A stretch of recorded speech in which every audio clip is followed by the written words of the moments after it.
Chapter 12:21. Yu Wu Yin, who was dreaming, suddenly felt a few powerful and emotional gazes on him. He let out a small whimper and quickly opened his eyes. Light flooded his field of vision. A second ago, he was in deep sleep, but the next second, he opened his eyes rapidly, causing his vision to become blurry. He even felt a slight pain in his head, but he didn't have the time to care about that. His intuition told him that if he didn't recover quickly, something very unfavorable to him would befall him. Ignoring the pain in his eyes due to the blinding light, Wu Yin urged his consciousness to return to normal. When his vision returned to normal, he looked at the source of the gaze filled with emotions. Wu Yin saw they had the same appearance, the same hair color, and the same pupils. However, one of them was slender and the other was voluptuous. They were standing by his bed. However, their familiar eyes were staring at Wu Yin. They seemed to be dissatisfied and angry. It was clear that the gaze filled with emotions Wu Yin felt came from those eyes. I woke up. I woke up. Why was it that Yi Juya and Shi Xian were behaving so differently from before when he woke up? He saw the anger in their eyes and heard their angry words. Wu Yin, who had just woken up, was confused for a moment. If it was any other morning, Yi Jia and Shi Xian would have used the method they learned from the educational video to wake him up. Then, he would take advantage of them. Why are they acting so strangely today? Doubts arose in his mind. Wu Yin sneaked a peek at the Yamato sisters who were still fuming with rage. His mind spun rapidly. Could it be that he had done something that would incur the wrath of both men and gods? Wu Yin scratched his head. When he was about to ask something, he noticed something strange. In his arms, there seemed to be something soft lying there. Feeling the softness, Wu Yin blinked his eyes. He glanced at the displeased expressions of the Baku sisters and rubbed the soft thing in his arms. He suddenly recalled something. His face stiffened, and he slowly lowered his head to look at the thing in his arms. The first thing that entered Wu Yin's eyes was a head of long, straight black hair. Then, the owner of the long, straight hair appeared in front of Wu Yin's eyes. It was Nayu. His eyes widened slightly. Wu Yin looked at Nayu lying in his arms. She was sleeping peacefully like a baby. He finally understood why the Bawu sisters were acting like this. Last night, Wu Yin pranked Nayu in the bathroom and took advantage of her. He brought her back to the room to sleep. Nayu seemed to be afraid that others would notice that she was being taken advantage of. Therefore, during the process of the ripples, she resisted and finally collapsed to the ground and fell into a deep sleep. Therefore, in summary, last night, Wu Yin hugged Nayu, who was so tired that she fell asleep on the bed and fell asleep instantly. If Wu Yin's memory serves him right, the two people who slept in the same room as him were Yagia and Yushin, right? In the end, he slept with Nayu. Where did the Bawu sisters sleep last night? It means that they slept on the sofa. Shi Xian said expressionlessly, as if she saw through Wu Yan's thoughts. Because it was already very late, Shiji and the others went back to their rooms to sleep. Therefore, Shi Xian and Yi Juya went to the living room to sleep on the sofa. Sleep on the sofa. Wu Yin couldn't stay calm. Just because he slept with another girl, he caused the other two delicate girls to sleep on the sofa. What a heinous crime. Even though we have Yushin with us, we sisters still have to sleep on the sofa. Yakuya crossed her arms in front of her chest. She looked down at Wu Yin with fury in her eyes. Even if you are our master, this is something that cannot be forgiven. Looking at the Bawu sisters' angry faces, Wu Yin couldn't find any excuses. He could only smile awkwardly and cut off the magical energy he was supplying to Nayu. The sleeping Nayu turned into light spots and disappeared into the air. She returned to Wu Yin's body. Wu Yin sat up on the bed and pretended to cough. He looked at the sisters with a serious expression and said in a serious tone, "Actually, there are many complicated reasons behind this." That's right, there are many complicated reasons. Because it's too complicated, I won't explain. Conclusion. Shi Xian narrowed her eyes and glanced at Wu Yin. In other words, Master has nothing to say, right? Yes, it's all my fault. Wu Yin surrendered without hesitation. Very good. Yi Jian nodded in satisfaction. He raised his chin in a domineering manner. Seeing that you are our master and that you are sincere in your repentance, we can consider reducing your punishment. There are still crimes. Wu Yan's face turned bitter. Punishing the master is not something a slave should do. They are just ordinary slaves. Yi Juya said arrogantly to Wu Yan. We are the children of the hurricane, Bawu. Even if we are slaves, we are different from ordinary slaves. Agreed. Shi Xian nodded. Master, you must pay the price for the cold wind that Shi Xian and Yi Juya suffered last night. So wake up to reality. After that, Yi Juya and Shi Xian took out something that Wu Yin couldn't ignore. A whip and a candle. Gulp. Wu Yin gulped and shifted his butt uncomfortably on the bed. You, why are you holding these things? I learned it from those special training videos. Yi Jia had no idea what the item in his hand could do. He waved the whip proudly and whipped it on the floor. It says something like, I must give love guidance to the person I love. This is something I learned yesterday. Supplement. Shi Xian lit the candle in her hand. So, Yi Juya and Shi Xian ordered these items from the internet without telling Shirori. I didn't expect to use them today. Wu Yin shook his head like a rattle drum. No. You can't use them. Sinner, you have no choice. Yi Juya and Shi Xian held the items that Wu Yin thought were extremely dangerous. They smiled maliciously and approached Wu Yin step by step. Let's talk this over, Wu Yin shouted. I believe that people can understand each other. It's useless to say anything. Carrying an unknown aura, the Baku sisters also yelled out the same thing. While Wu Yin looked at them in horror, they wanted to pounce on him. Suddenly, Wu Yan's phone rang. Someone is calling me. Wu Yin grabbed his phone and ran out of his room as if he had seen his savior. The Bawa sisters were stomping their feet angrily. He ran to the corridor outside his room, his forehead full of sweat. So dangerous. Wiping the cold sweat off his forehead, Wu Yin looked at the caller ID and answered the call. He immediately thanked the person who called him. Meijio, you really are my savior, huh? Meijio made a sound of surprise on the other side of the phone. She pursed her lips in confusion. I don't know what's going on, but it's great to be able to help. Yes. It's a big help. Wu Yin nodded. So, what do you want from me? Yes. All right. Meijio's voice became cheerful. Dear, do you have any plans for the Tianyang festival? Yes. Plans? Wu Yin scratched his cheek. I have to check the booths of Lai Chan High School before the festival. Other than that, there's nothing else. That's great. Meijio couldn't wait to ask. Then, after work, can you go on a date with me? Yes. Chapter 1222. Heavenly Palace City, Heavenly Palace Square. When Wu Yin arrived at the venue of the Tianyang ritual, Tiangong Square, the place was already packed with people. Compared to yesterday, the number of people in Heavenly Palace Square has increased significantly.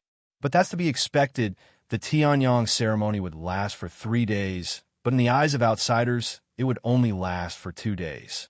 This was because the third day of the Tianyang festival was known as the Late Night Festival. Only the students of the 10 high schools could participate in this festival. If they're not from the 10 high schools, then after today, they won't be able to participate in tomorrow's Heavenly Palace Festival. After all, while others were enjoying the Tianyang ceremony, the students of the 10 high schools were in charge of various booths and activities. Rather than saying that they were playing, it was better to say that they were providing entertainment services for others. Even if they could play, they would only do so when they switched shifts with others. If that was the case, it would be unfair to the students. Therefore, the third day of the Heavenly Palace Festival is the day for the 10 high schools to play. Only tomorrow, the students can play to their heart's content. Because of this, there are more people participating in the Heavenly Palace Festival today than yesterday. The reason is simple. If they miss today, then their Heavenly Palace Festival will be over. Therefore, the second day of each Heavenly Palace Festival is the liveliest. Kurumi, Toka, Yagiya, Aikishin, and Shirori are following behind him. Wu Yin walked along the path that was divided into different paths. Wu Yin walked towards the stalls of Rokuzen High School. While walking, He's greeted by the laughter of the students around him. Yo, Woo-huh, you're a bit late. I don't have as much energy as you guys.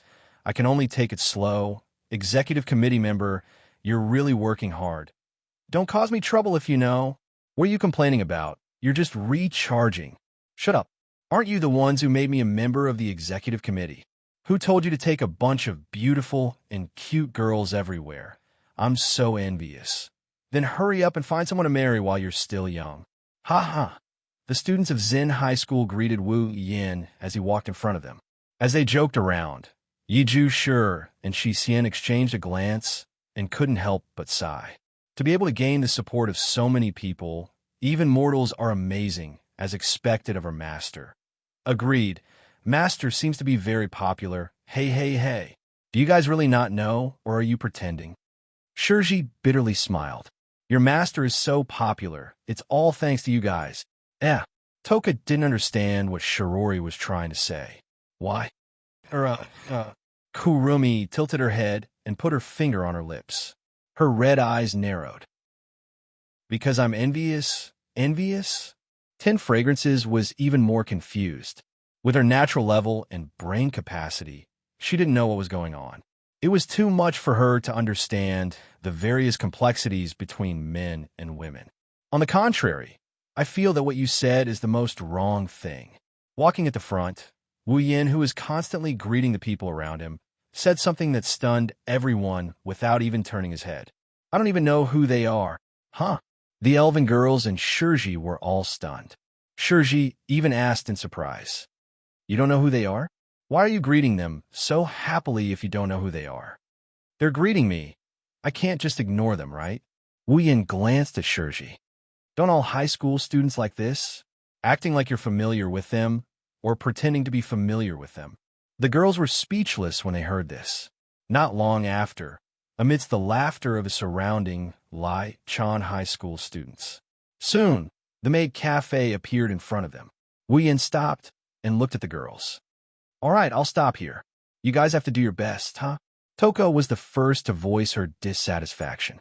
Shido, aren't you going to entertain the guests? That's the maid cafe. Wu Yin knocked Toka's head, not sure if he should laugh or cry. If you ask me to entertain the guests, I'm afraid I'll scare them away.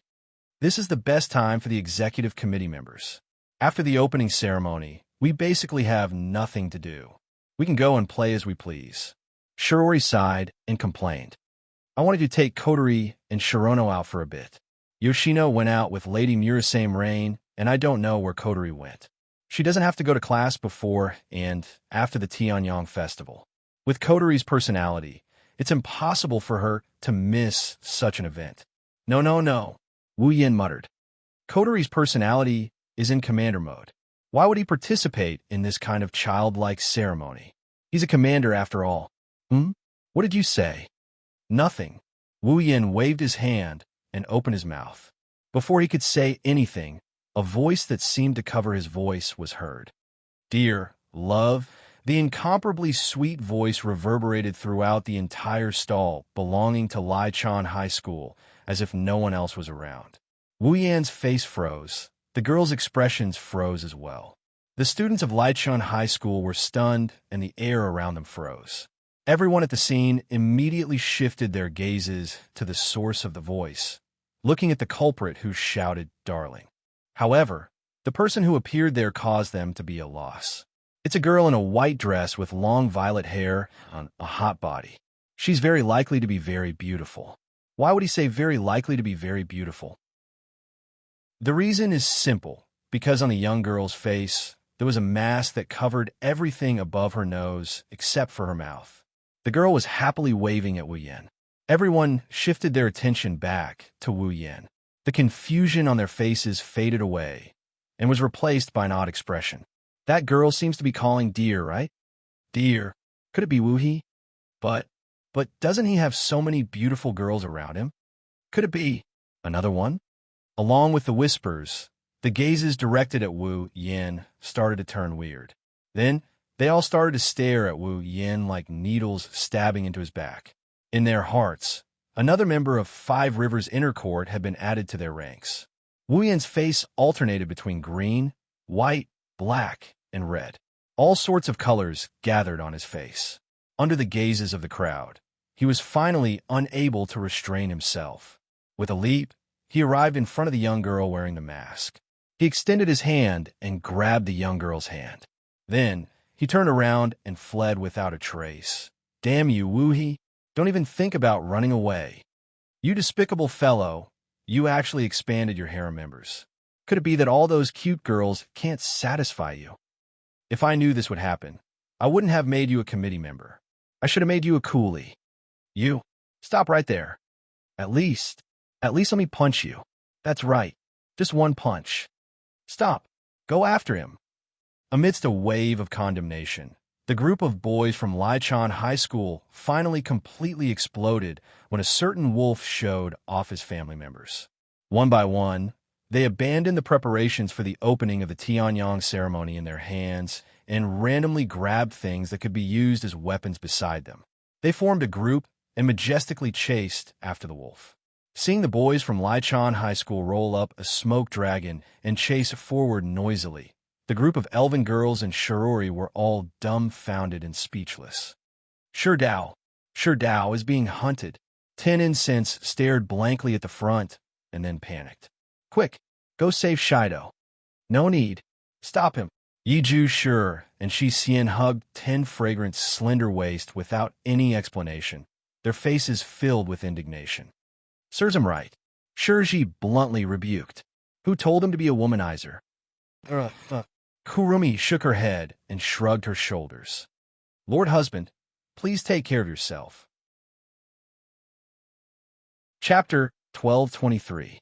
In the Heavenly Palace Square, the students from the other 9 high schools stared blankly at the boys from Lichon High School rushing past them with a fierce expression. They all looked at each other and put on an expression of being surprised by the situation. When all the boys from Lichon High School rushed past them like crabs, 2 heads sneakily poked out from a stall in the corner. When they confirmed that there were no boys from Lichon High School, they sighed in relief. They looked at each other and smiled bitterly. Meijio, Wu Yin sighed.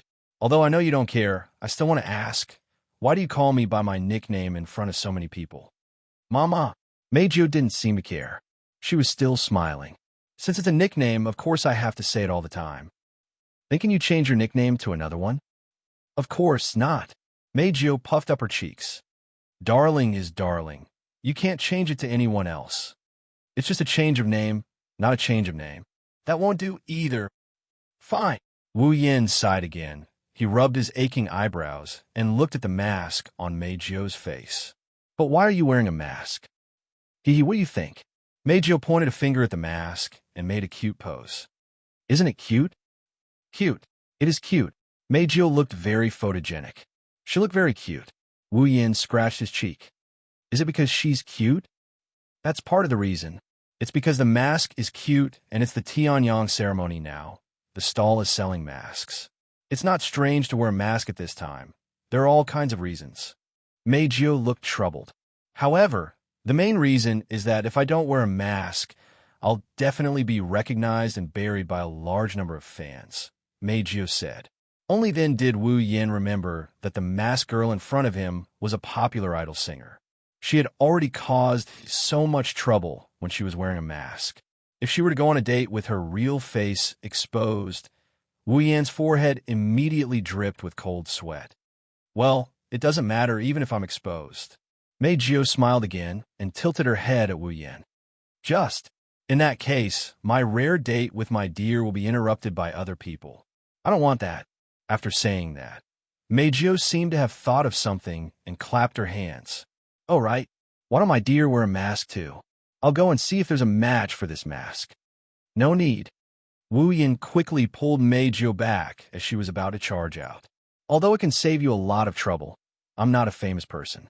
Just be careful and don't expose yourself. If you do, the trouble will be small, but a scandal will be the worst thing. Well, okay. Meijio pursed her lips regretfully. It seemed that she was really disappointed that she couldn't wear a matching mask with Wu Yin. But soon, Meijio cheered up and happily hugged Wu Yan's arm, tightly clinging to him. In that case, let's hurry up and enjoy the Tianyang ceremony. Wu Yin couldn't help but chuckle when he saw how happy Mei Jiao is beaming. At the same time, he started snickering at her. Remember the first time we met? At that time, you attacked me as soon as you saw me. You hated men to the extreme. Recalling the scene of the first time he met Mei Jiao, Wu Yin shrugged. I didn't expect you to be so clingy to me now. It's a bit strange. That's right. Mei Jiao's smile slowly disappeared. She muttered absent-mindedly. At that time, if I could feel my dear's kindness to me, my dear's gentleness, how good would that be? Mei Jiao looked at Wu Yin through the eyes of the mask. She lowered her head apologetically. At that time, I'm really sorry. I don't mean to blame you.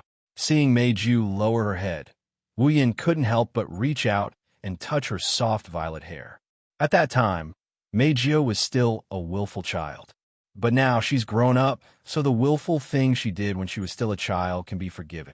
Mei Jiao closed her eyes and smiled like a flower when she felt the warm and gentle touch of the big hand on her head. Of course, Mei Jiao knew what Wu Yin meant by willful and what grown-up meant.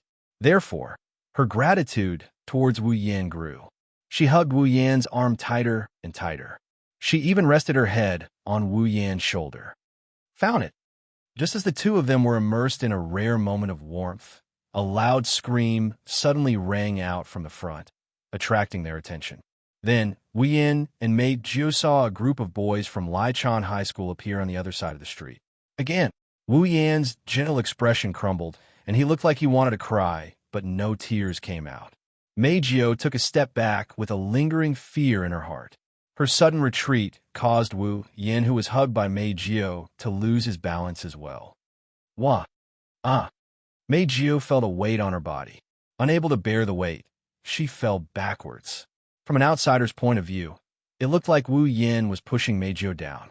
The two of them were still hugging each other when they fell to the ground with a thud. Mei Jiao! In the nick of time, Wu Yin came back to his senses. He put his hand behind Mei Jiao's head to prevent her head from hitting the ground. He looked at Mei Jiao and asked in a panic, Are you okay? And Mei Jiao looked at Wu Yin, who was on top of her. Her face turned red and she started to squirm. But, dear, this is the street. If you want to do something, you should do it in a place where there's no one. I didn't want to do anything. I won't do anything. You're the one who pulled me down. Wu Yin covered his face as if he couldn't bear to look back. He quickly stood up and grabbed Mei Jiao's hand. Just as he was about to pull Mei Jiao up as well, a sharp shriek came from the crowd that had been eerily silent since the start of the duel. Everyone heard this shriek. That's Mei Jiao. Mei Jiao. Everyone in the crowd was stunned. When they recalled who the name Mei Jiao was, their eyes widened immediately. Wu Yin also noticed that Mei Jiao's mask had fallen to the ground.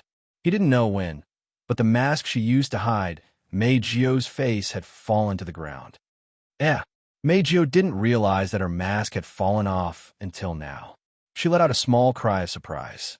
It was this cry of surprise that woke everyone up from their daze. In an instant, the crowd was in an uproar. Mei Jiao! It's really Mei Jiao! Seducing Mei Jiao! Could it be her? Are you serious? I'm a big fan of hers. It's true. It's definitely true. Her face was broadcasted on every TV station yesterday. I saw it all. She's wearing the Dragon Gut Temple Women's Academy uniform. It's definitely her. It's really Mei Jiao. Soon, the noise of the scene spread to every corner. It was very noisy. Cursing in his heart, Wu Yin picked up the mask and put it on his face. At least, he can't let anyone see his face. Wu Yin grabbed Mei Jiao, who was still in a daze. He hugged Mei Jiao's shoulders and legs, and he carried her like a princess as he ran for his life. Don't run. This time, it wasn't just the boys from Chan High School. Almost all the high school students joined in the chase. Darling, you're so handsome. Mei Jiao hugged Wu Yin's neck and cried out excitedly when she saw him running away from a group of fans. His sorrowful cries resounded throughout the square of the heavenly palace. Don't call me darling in front of so many people. Chapter 12:24. This is too scary. Wu Yin watched the news of him hugging Mei Jiao while being chased by a group of crazy fans during the Tianyang festival. The remote in his hand fell to the floor.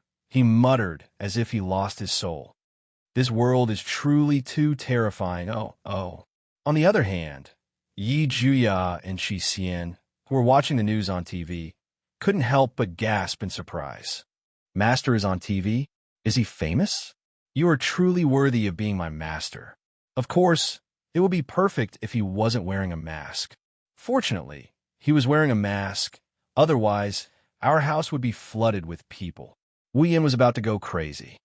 It is fortunate that we didn't expose our true identity. I wonder if Mei Jio will encounter any problems. I'm worried. Shi Xian is worried too.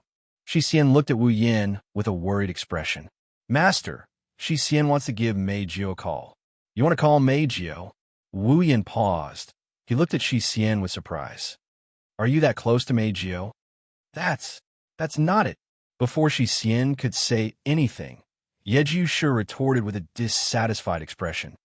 That woman gave us the phone number. It's not just Shi Xian. Me, Toka, Kuzo, Shirori, and even me. She said we can call her when we have time and ask her out for a cup of tea. Wu Yan's mouth twitched. It seems like Mei Jio wants to eat both men and women. That's good. Wu Yan shook his head with a bitter smile.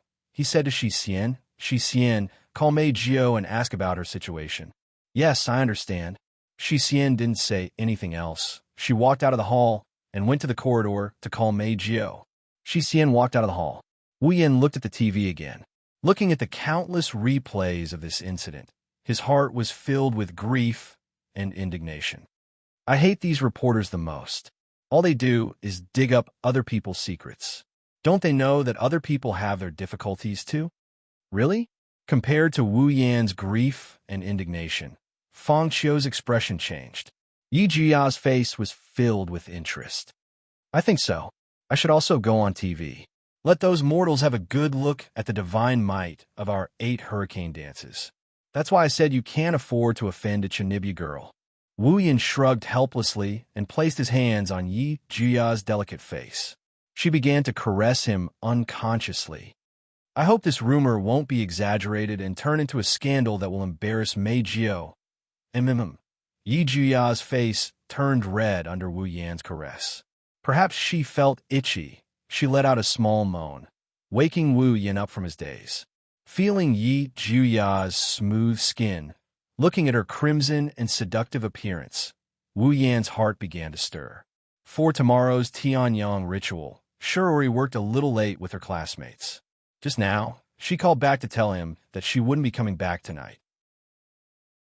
Toka and Kurumi were also dragged away by Shirori to do manual labor. Similarly, they won't be coming back tonight either.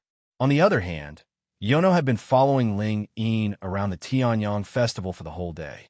After that, Ling Yin brought her to her place for a night. Since Coterie still had work to do in Ratatosker, she planned to work there for the whole night when Shirori wasn't home. In other words, Wu Yin and the 8 Hurricane Sisters are the only ones at home today.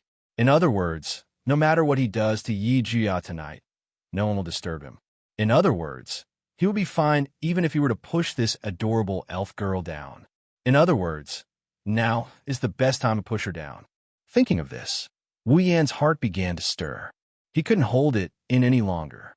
Licking his dry lips, Wu Yan couldn't help but look down at the small mounds in front of Yi Juya's slender body. Without any hesitation, he reached behind Yi Juya's back and grabbed her soft mounds and rubbed them a bit. The soft and bouncy sensation instantly spread through Wu Yan's nerves. Wu Yan's expression instantly became satisfied. He began to rub the soft body and made it change shape according to his movements. Yakuya, who was attacked by Wu Yan's wolf claws, let out a short yelp. She lowered her head and looked at her chest. She saw how her private parts were being molded by Wu Yan's wolf claws.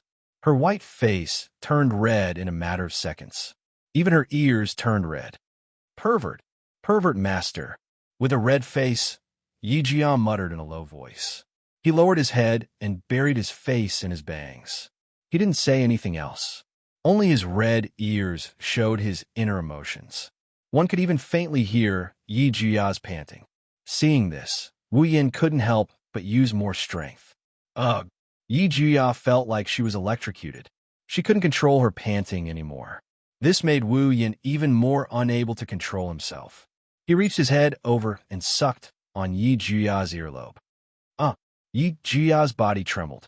Her body went limp as if all her strength was sucked out of her.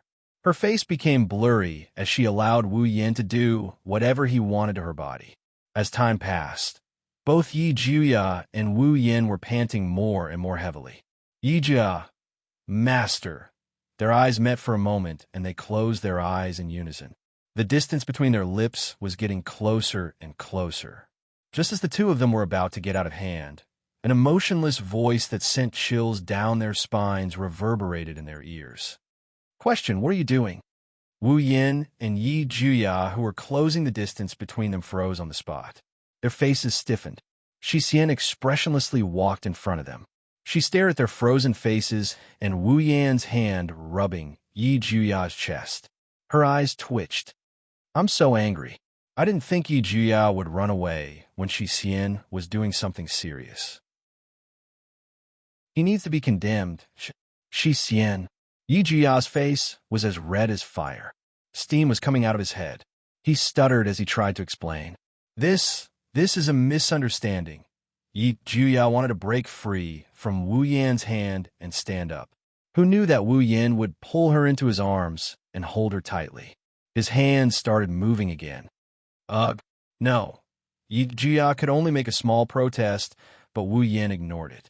Wu Yan looked at the stunned Shi Xian and coughed. How's Meijio? She said she's fine. She's already brushed it off. Shi Xian answered instinctively. That's good. Wu Yan let out a sigh of relief. He chuckled and reached out with his other hand to pull Shi Xian into his arms. Without any explanation, he grabbed Yi Juya's chest and started moving his hands. Ugh. The two elven girls gasped at the same time. One of them was stopped by Wu Yan before she could finish her sentence. Wu Yan caught Shi Xian's tongue and entangled it with his.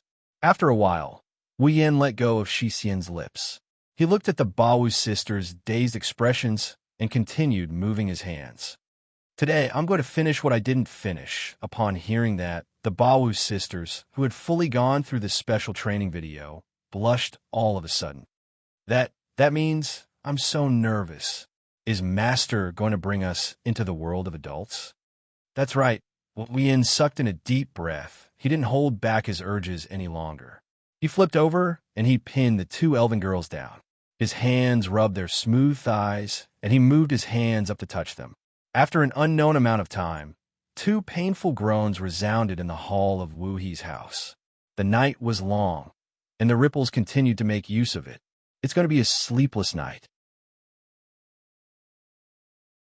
Chapter 1225.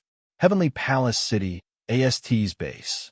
In AST's base, in one of the more luxuriously decorated rooms, Scott was looking at a document in his hand.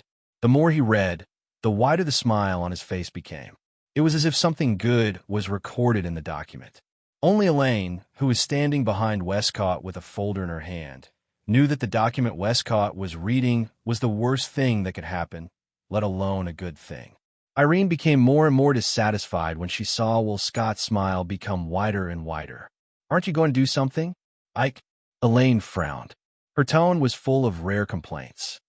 Those idiots from the board of directors are planning to climb over your head.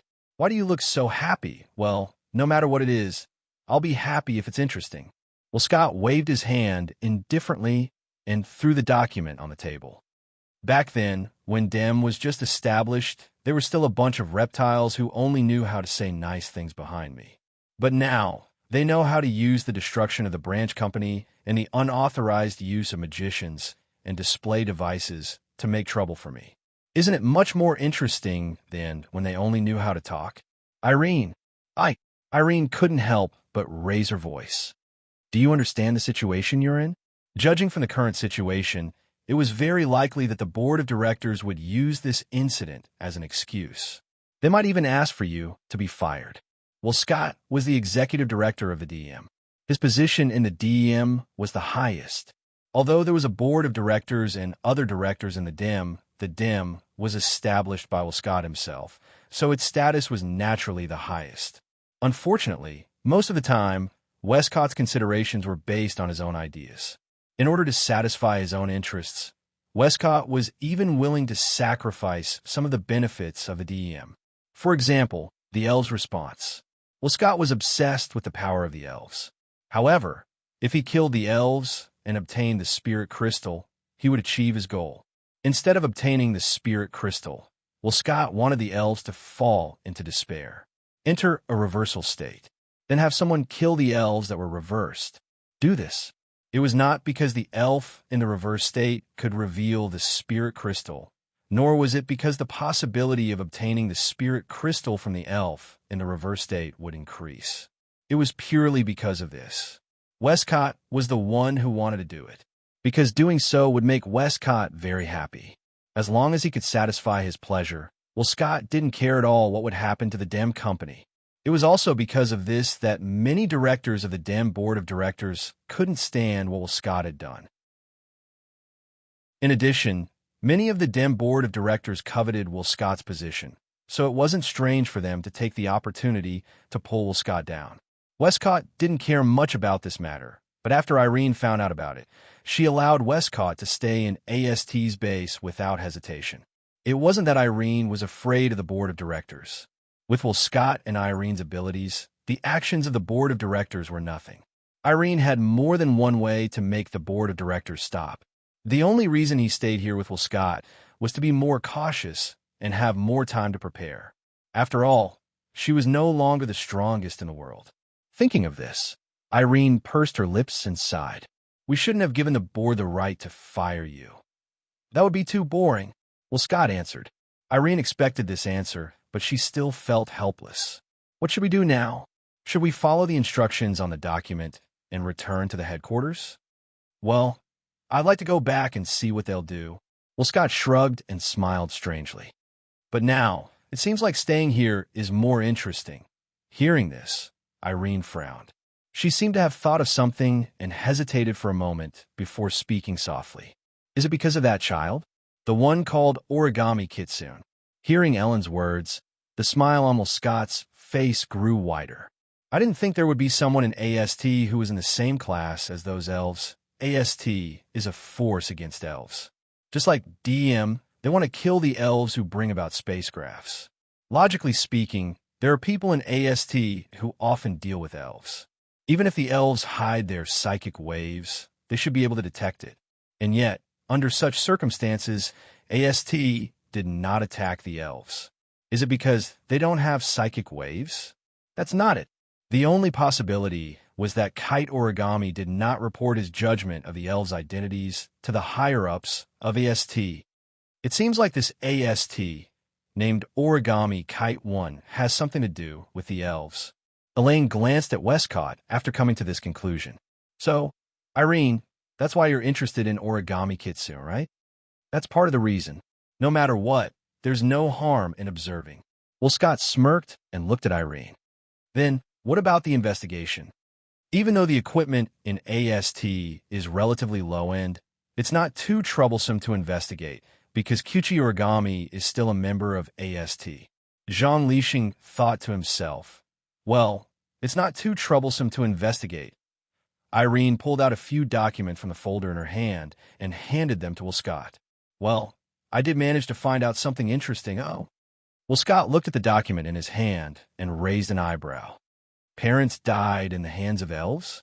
That's why they hate elves so much. This time, Will Scott was a little surprised. If that's the case, why are they still protecting those elves? Indeed, Irene nodded. If she really hates elves, it's impossible for Tokichi Origami not to investigate those classmates who look very similar to elves. Not only that, but there's also a high possibility that she already knows about their elves' identity, but she hasn't reported this matter to AST. It's very unusual. Sometimes the human heart is very complicated and difficult to understand. Will Scott shook his head and looked at one of the messages on the document. Parents died in the fire caused by the elves 5 years ago. Could it be an Ifrit? Yes. Irene answered expressionlessly. Regarding this matter, I also launched some investigations. Then, I found that in the confidential database of the DIM, multiple psychic wave reactions were detected at the scene at that time, and a video was also captured.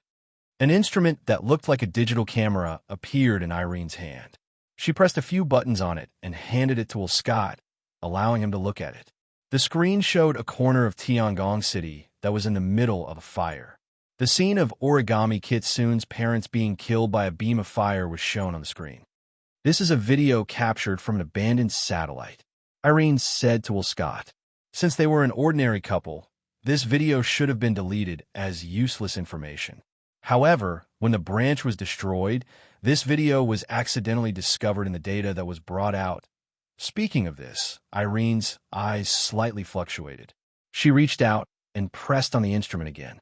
Then, I found this. Following Irene's manipulation, the scene on the screen zoomed out. Scott also saw a figure waving a beam of fire and killing Koichi Origami's parents.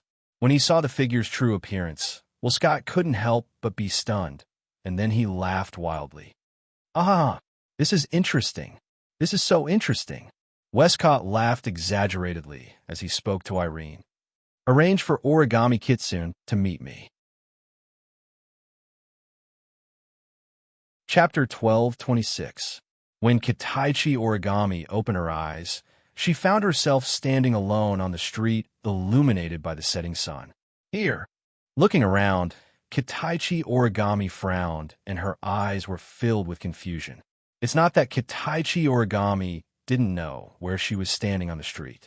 Although the street in front of her was extremely unfamiliar, Kitaichi Origami still recognized it at a glance. This is the only way to go to her childhood home. But because of this, Kitaichi Origami felt confused. After all, her childhood home was burned to ashes in the fire 5 years ago, including the street in front of her. Kitaichi Origami's cold eyes kept scanning the surroundings. She stared at the scene on the street. Here, there were pedestrians passing by, students after school, and some small animals running around happily. It was a peaceful scene.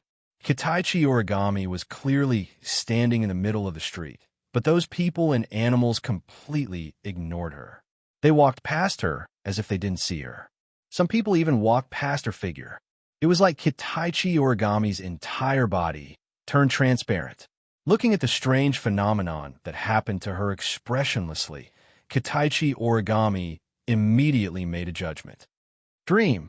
At this time, a familiar figure appeared in Kitaichi Origami's eyes. It was a man with short white hair and dark blue eyes. A cute little girl who was only 11 or 12 years old. On a street full of pedestrians, she looked so eye-catching. It's not hard to imagine her appearance when she grows up. Seeing this little girl, Kitaichi Origami's eyes couldn't leave her. The cute little girl in front of her was Kitaichi Origami when she was a child. When I was a child, Kitaichi Origami looked at her childhood in a daze. When I was a child, when I was a child, and when I was a child, could it be? In an instant, Kitaichi Origami had a guess about the content of her dream. This guess instantly caused Yue Origami's pretty face to turn completely pale with a schwa sound. "What are you doing?" Without thinking, Kitaichi Origami screamed at her childhood self. "Hurry up! If you don't hurry up!" Kitaichi Origami's screams didn't end. Suddenly, in her field of vision, everything was covered by a fiery red color. The sudden fiery red light made Kitaichi Origami close her eyes. But not only was she not surprised by the appearance of this fiery red color, she seemed to have known that it would appear. Her face became even paler, and desperately opened her eyes that were stimulated by the strong light. Then, the scene in front of Kitaichi Origami changed. The street was still there, the pedestrians. She was also there when she was a child. However, the originally peaceful scene had disappeared without a trace.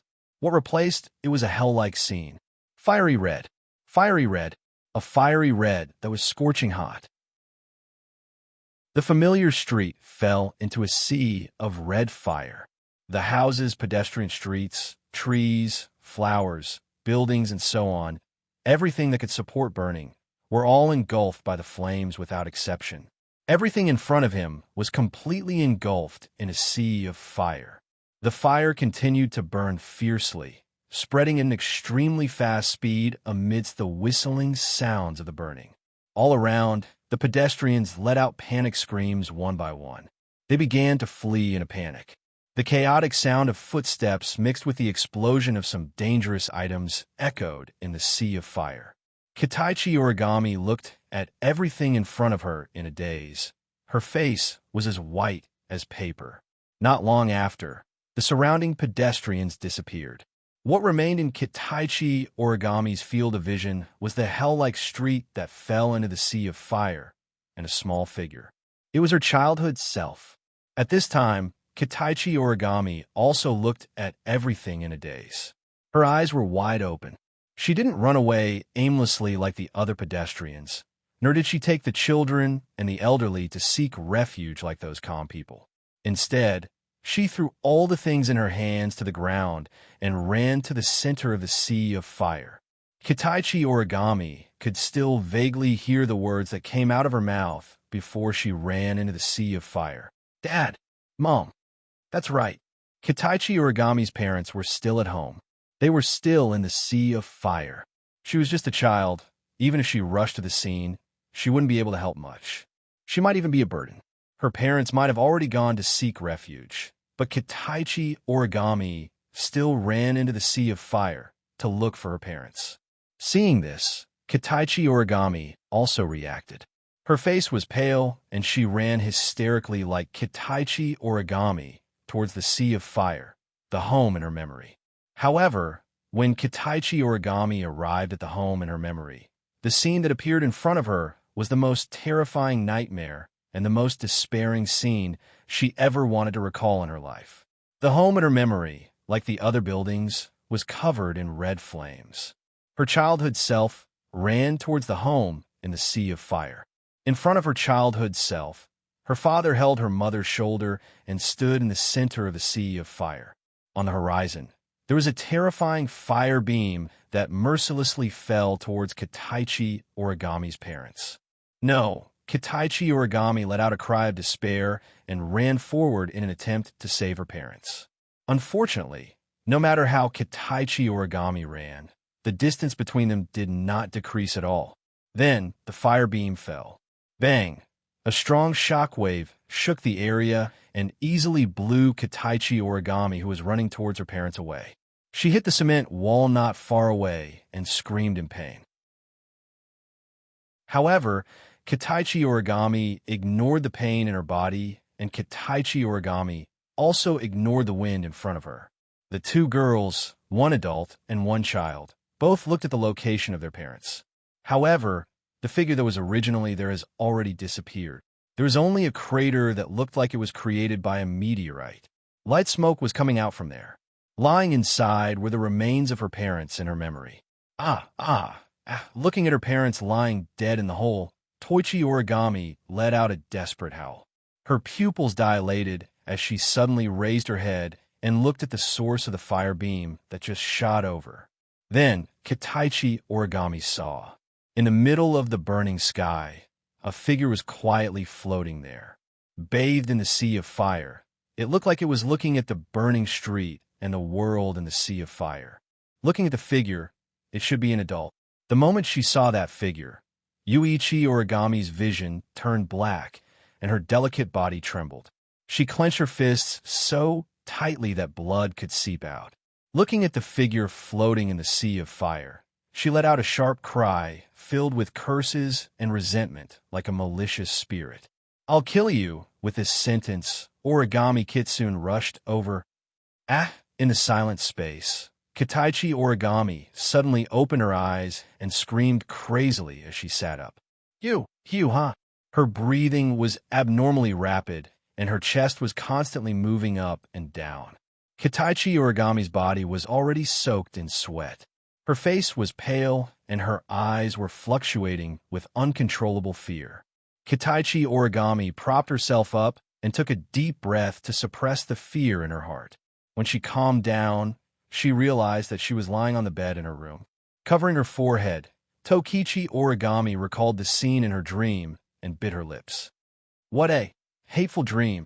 Although she said this, Yuichi Origami did not have any resistance to this dream in her heart. She didn't want to think about it and didn't want to talk about it. But after this dream, Kitaichi Origami was certain of one thing. If the content of the dream is what she experienced in the past, then the person who killed her parents shouldn't be Itsuka Kotori. In his impression, the person who had killed his parents with that beam of fire was obviously an adult. How old was Itsuka Kotori 5 years ago? She had a hateful dream and remembered something she hated, but at least Kitaichi Origami learned the truth. Buzz, buzz. Suddenly, the phone on Yuichi Origami's bedside vibrated, causing Yuichi Origami, who was immersed in her memories, to frown. She reached out and picked up the phone. Hello, Origami.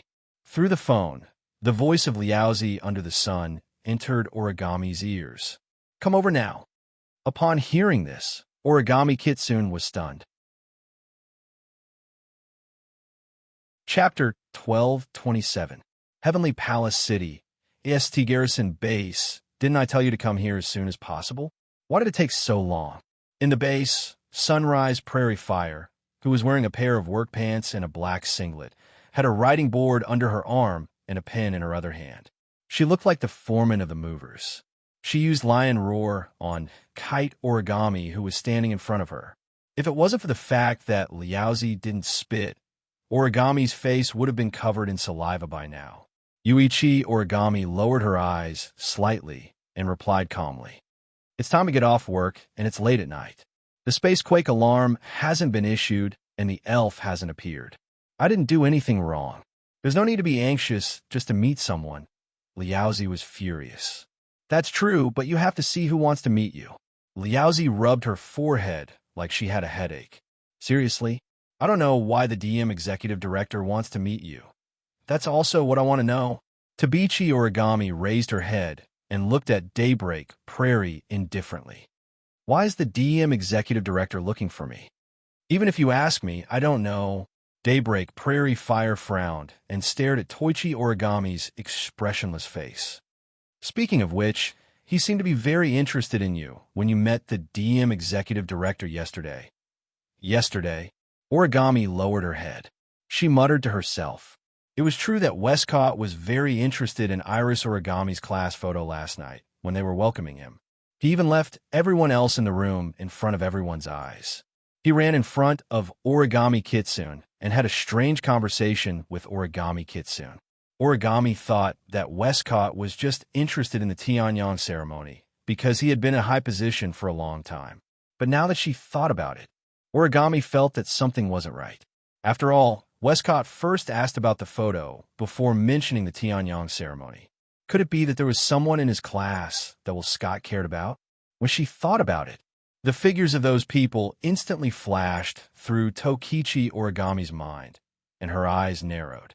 The DM branch was burned down by fire. The elf who could control fire was also in Origami's class. Yuichi Origami suspected that Scott actually knew who destroyed his branch company. He might even know that the person who destroyed his branch was not only an elf, but also in her class. If that's the case, in that case, this meeting should be related to that person. Daybreak Prairie Fire, who was standing in front of Toichi Origami, rubbed his chin when he saw Toichi Origami lowering his head and pondering. It seems like you have some idea why the executive director is looking for you. I'm not sure.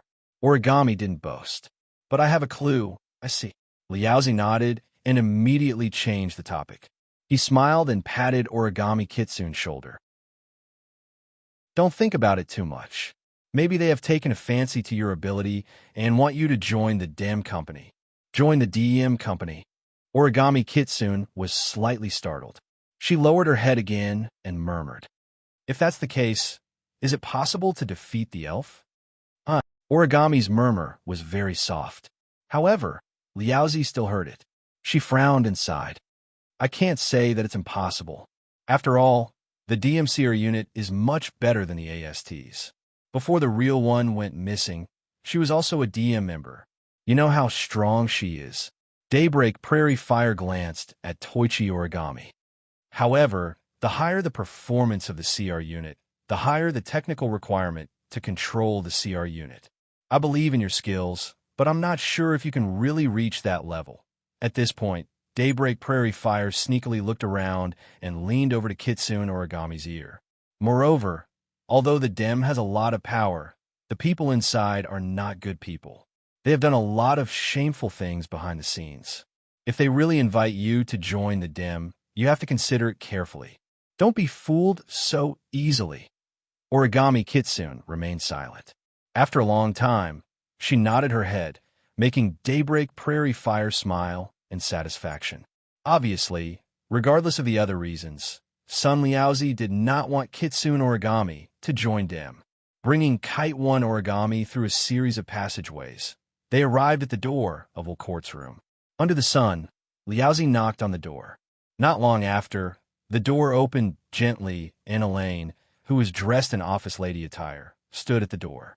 She first glanced at Tokichi Origami before looking at Liaozi. Sorry to trouble you. No, it's nothing. Liaozi showed a rare modesty. If there's anything else you need help with, please don't hesitate to ask. I will. Elaine nodded politely. She moved aside and said to Origami, Ike has been waiting for you for a long time. Please come in. Tabichi Origami looked at Daybreak Prairie. After Daybreak Prairie nodded, she looked at Irene and walked into the room. It had to be said that this was indeed a rather luxurious room. The area is comparable to a normal house. It's quite spacious. In the middle of the vast room, Will Scott sat on an exquisitely crafted sofa that could even be said to be luxurious. He looked at Yue Origami with a smile, causing Yue Origami's footsteps to pause. Her heartbeat also suddenly sped up.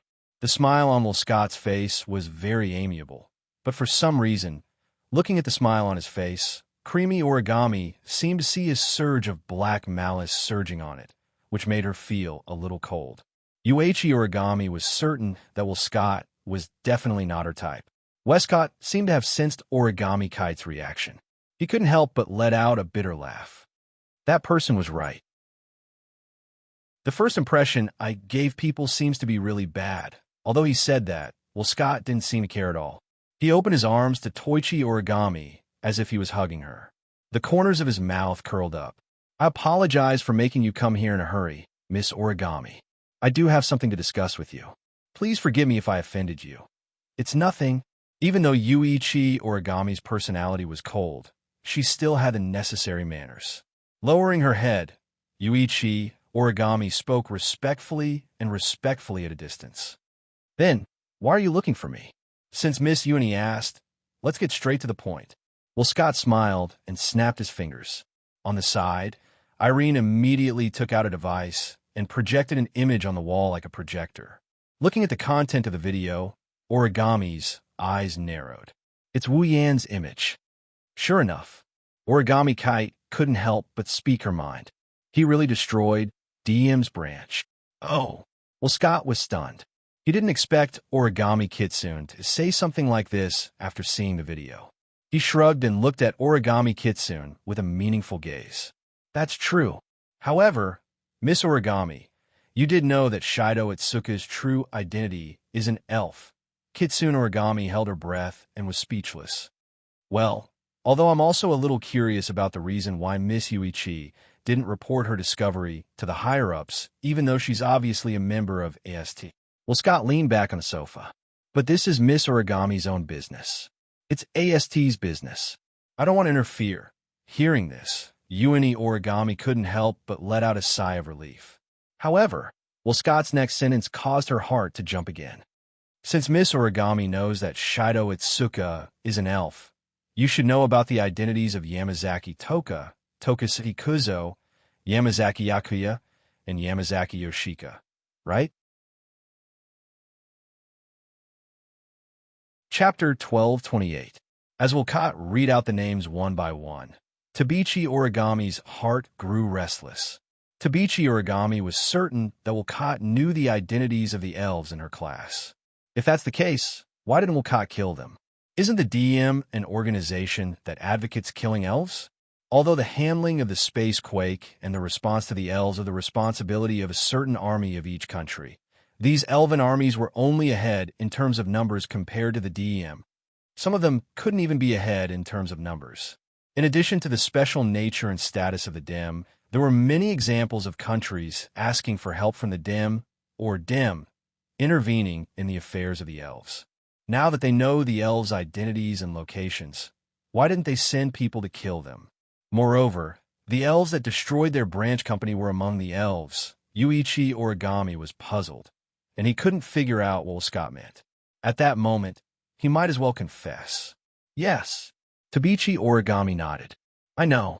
Yusuker Toka, Tokasaki Kuzo, Yusuker Yagiya, Yusuker Yushin, and Itsuka Shido are all elves. Oh. Well, Scott stared at the expressionless Tabichi Origami and suddenly smiled. Just as Origami thought Westcott would ask her why she didn't report this matter to the higher-ups of AST, Westcott raised such a question instead. If that's the case, your parents died at the hands of elves. You hate elves so much. Why are you still able to live a normal high school life with them? Yuichi Origami raised her head abruptly. Her gaze shot towards Will Scott like lightning. You investigated me? I just want to have a better conversation with Miss Ueni. Facing Ueni Origami's questioning, Lin Fan said. Wilcott's expression didn't change at all. Instead, he admitted it openly. Moreover, it doesn't seem like it's that hard to find out. Yuichi Origami took a deep breath. This time, there was no longer any respect in his eyes when he looked at Will Scott. It was just like what Liaozi had said. Not a single person in the DEM is a good person. However, Will Scott's next words caused Ueni Origami's ice-cold heart to tremble. Hey, Miss Yuen. His gaze met with Ueni Origami's cold gaze. Wisket's lips curled into a smile. Do you want to know who killed your parents? Kite Origami's heart felt as if it had been hit by a heavy hammer. Her body trembled, and her eyes suddenly became sharp. Even her voice became hoarse. You? Could it be that you know? Wisket smiled mysteriously. At the same time, Irene immediately changed the channel of the device in her hand. The projection on the wall began to play a video. The quality of the video was not good. It could even be said that it was very poor. The resolution was rough, and the location of the shot was very blurry. Moreover, it was not shot from the beginning. It started halfway through and was intermittent. The first scene of the video playing on the wall was the Heavenly Palace city shrouded in fire. Then, the image switched to a corner. Some figures appeared inside. Ueni Origami's eyes widened when she saw the figures in the video. Dad! Mom! Yes, the figures in the video were Ueni Origami's parents. However, the figures did not appear for long before they were hit by a beam of fire from the sky. Together with the ground, a deep hole was created.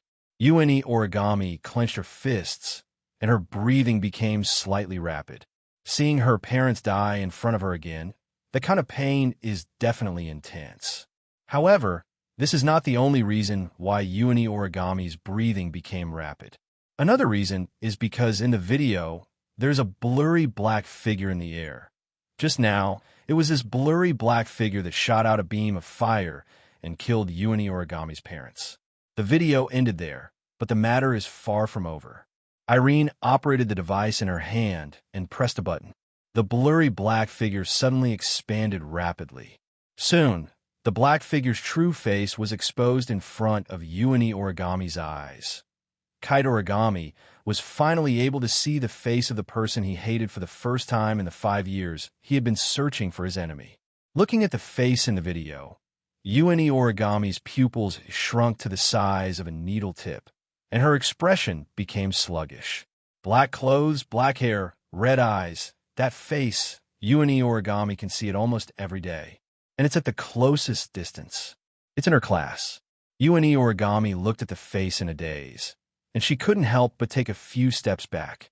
Her eyes set off violent waves, and she murmured the name of the enemy who killed her parents in a way that was close to sleep-talking. Wuha, Sherdao. Yes, in the video, the murderer who killed Ueni Origami's parents is Wu Yan. It's him. Ueni Origami's beautiful face distorted at an unimaginable speed, and in the blink of an eye, bitter resentment appeared on her face. So, it's you. Without even thinking, Tokichi Origami turned around and rushed to the door of the room. Irene seemed to have predicted Yuani Origami's actions, and her body moved slightly to the side, blocking Yuani Origami's path. She pressed down with her hand, and Yuani Origami felt her body sink, as if a mountain fell on her shoulder, and with a bang, she fell to the ground. "What are you doing?" Yuani Origami glared at Irene and desperately struggled to get up. "Let me go. Don't waste your energy." Irene coldly glanced at Yuani Origami. "My today Tori is the most precise magician. Even if you have CR unit, you won't be able to break free. Let me go." Yuani Origami didn't listen to anything. She only knows how to struggle. Irene frowned, and Scott sighed. "Miss Yuani, even if I let you go now, do you think you could take revenge? Since you know his identity, you should also know that he isn't someone you can defeat, right? Even if that's the case." Yuani Origami bit her lips, her face filled with resentment. "Even if that's the case, I still have to go." "Don't worry, Miss Yuani." Scott stood up and walked up to Yuani Origami. He looked down at her, and a smile slowly appeared on his face. "I have the latest Seer unit here, and I also have a way to greatly increase your power. I believe you'll be satisfied." Hearing this, Yuichi Origami stopped its meaningless struggle and raised its head to look at Scott. "What do you mean?" "I mean, I have the ability to help you take revenge." Scott narrowed his eyes. "You can only take revenge with my help." "Help?" Yuani Origami's expression changed. "You're helping me? Why?" "Why?" Scott was surprised. "Aren't the elves our common enemy? Do you need to ask why I'm helping you deal with the elves?" Origami Kitsune looked straight at Westcott, trying to find any sign of lying on his face. However, Westcott was still full of smiles as he continued to explain to himself. "You should know that your former comrade, Yunya Shina, is also a member of DEM. She's younger than you, but she has the power to rival the elves. If Miss Yuani is willing, I can provide you with the latest and most suitable CR unit unconditionally, and I'll also help you with mana processing for free. After the mana processing, your control over this CR unit will reach the limit of your body." Yunya Shina used this method to obtain the power of the strongest magician in the world, second only to Irene. "I believe that if Miss Yuani uses the mana processing, you won't be any weaker than Shina. However, I have to remind you that if you use a large amount of mana processing, your power will greatly increase, but your lifespan will also decrease. If you forcefully increase your power to the point where you can defeat the elves, I'm afraid you'll only have less than a year left to live." "It's fine." Yuani Origami's eyes flashed with determination. "I don't care as long as I can defeat the elves and Itoka Shido." Scott raised an eyebrow and smiled. Chapter 1229. Heavenly Palace City, in a corner alley. Walking in the alley where the light was getting dimmer and dimmer, Toichi Origami looked at Scott and Irene, who were leading the way, and couldn't help but ask, "Where do you want to take me?" "Yes, I'm treating your body with magic." Westcott answered without turning his head. "I was supposed to bring you to the Dem branch, but the Dem branch in Heavenly Palace City has been destroyed by Itsuka Shido. Almost all the instruments were destroyed in the fire, and AST doesn't have any instruments in this area, so I can only bring you here. Dem also has some secret facilities in Heavenly Palace City in case of an accident." Irene, who was walking one step behind Scott, glanced at Toichi Origami. "There's an underground facility here used to store some shameful things. It's rarely used, and not many people in the DM know about it. You're the first customer here. Don't worry." Scott waved his hand and turned around. His eyes were cunning.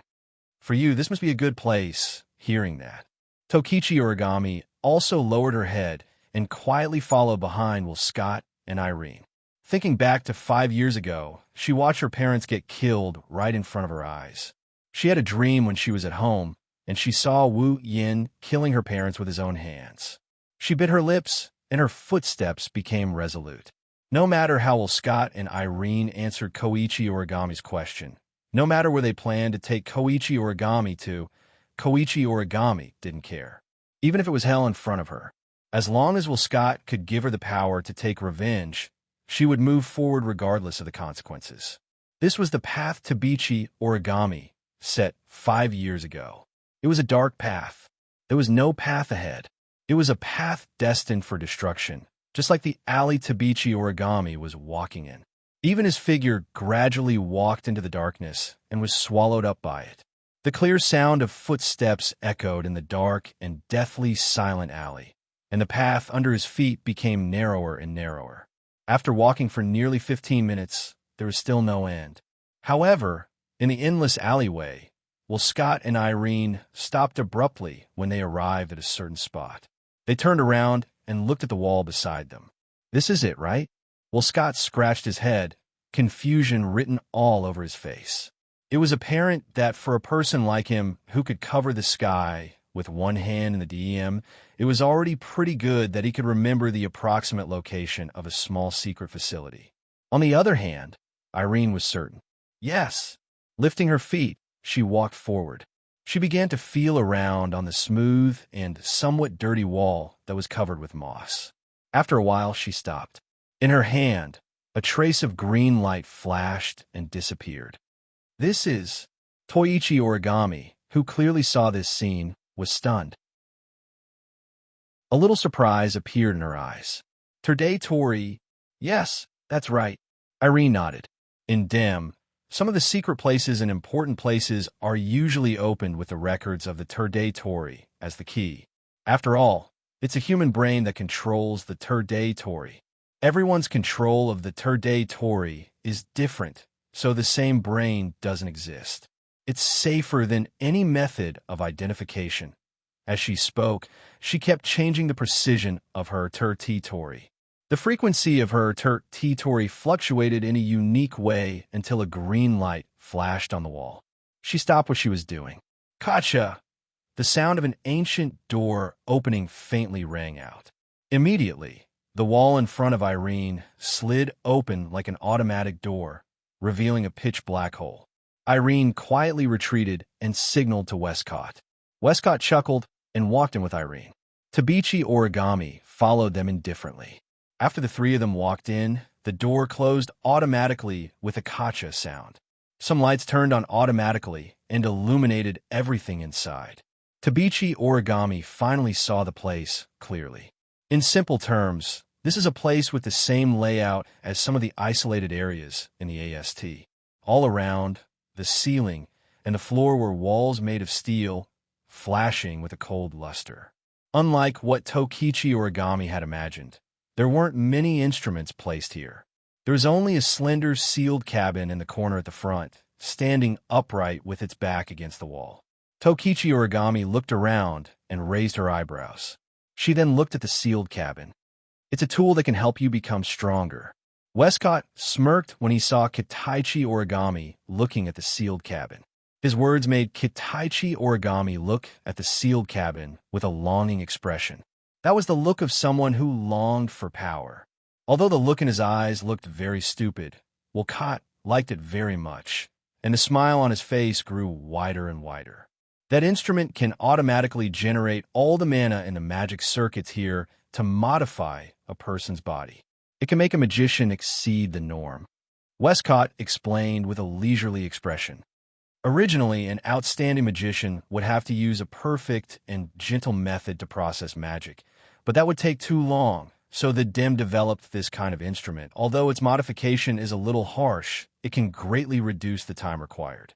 You know the price of reducing the time required. Westcott looked at Tabichi Origami's pretty face and smiled. Of course, if you want to use a gentle method, it can be done in about 5 years. No need. Tabichi Origami said coldly. "I'll just use it." Scott shrugged nonchalantly and made an inviting gesture in the direction of the sealed cabin. Once you enter the cabin, it will automatically activate. Hearing Scott's words, Yuichi Origami didn't hesitate at all. She lifted her foot and walked towards the sealed cabin resolutely. She pressed the button on the side. After the door of the sealed cabin was opened, she stepped in resolutely and laid down in the sealed cabin. Looking at the door of the sealed cabin slowly descending, Toichi Origami felt as if a figure surrounded by flames had appeared in front of his eyes. In her eyes, uncontrollable resentment appeared repeatedly. Tokichi Origami took a deep breath and closed her eyes. "I don't care what price I have to pay. I will kill you the next time we meet," Itsuki said inside the isolation facility. Westcott and Irene watched the door of the sealed cabin close. They were speechless when they saw that the cabin was filled with dense magic power and unknown liquid. "What?"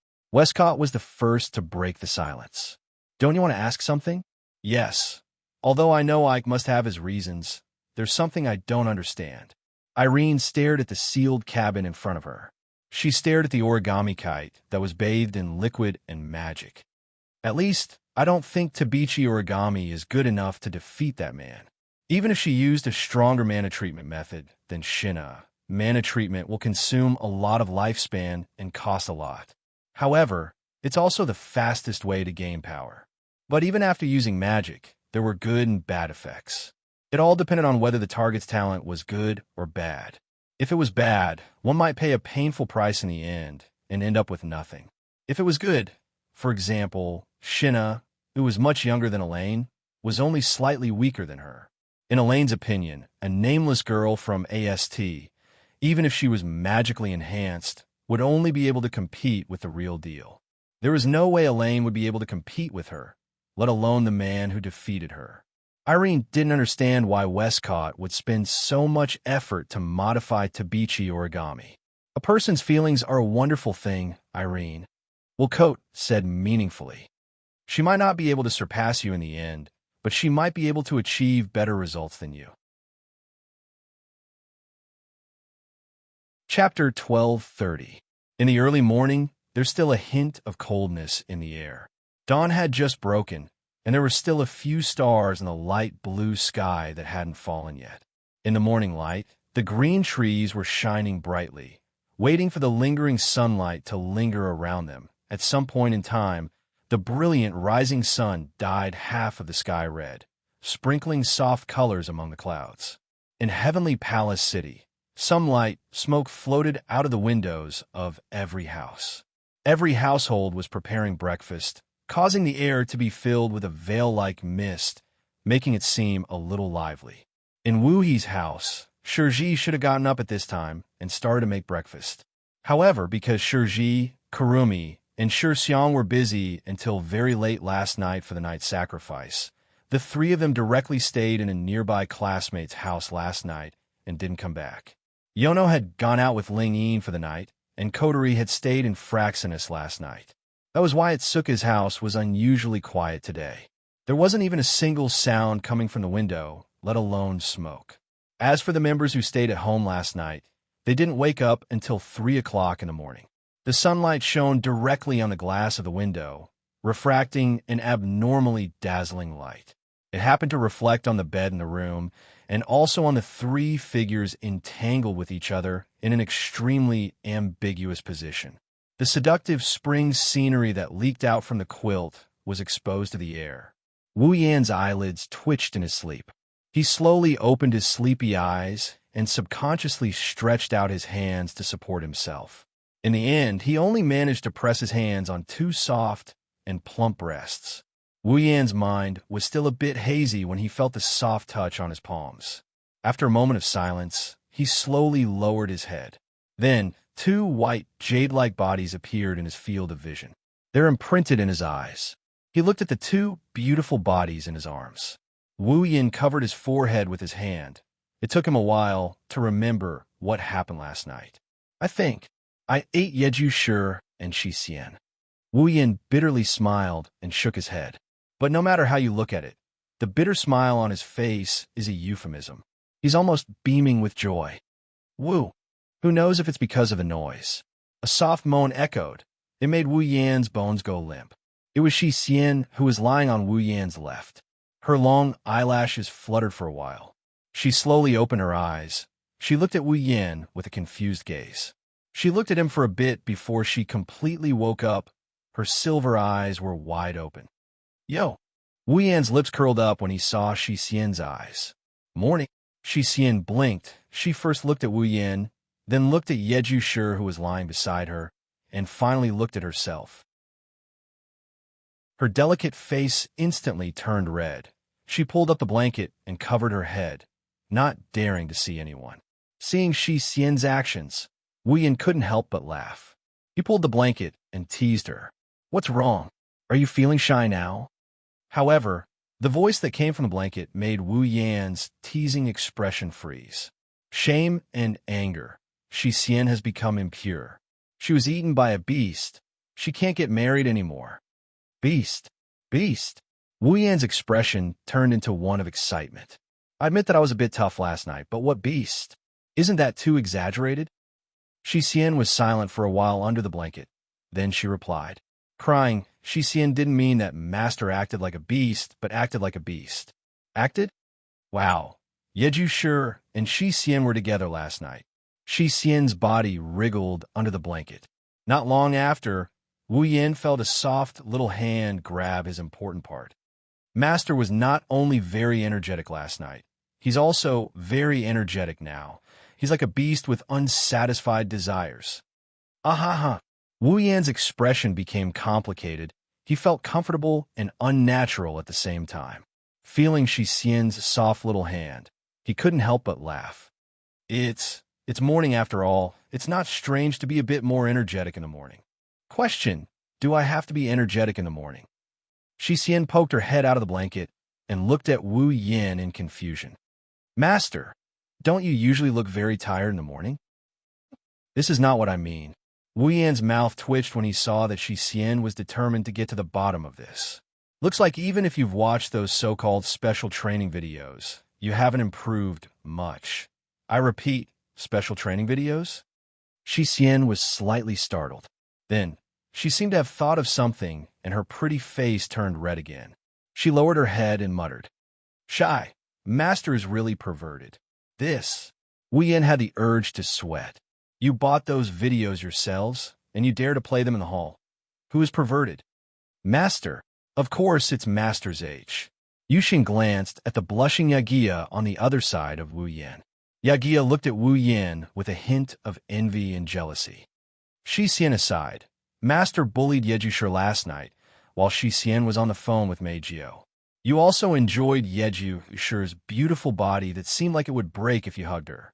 You tore her clothes and took away her purity. I'm so envious of you. I hate you.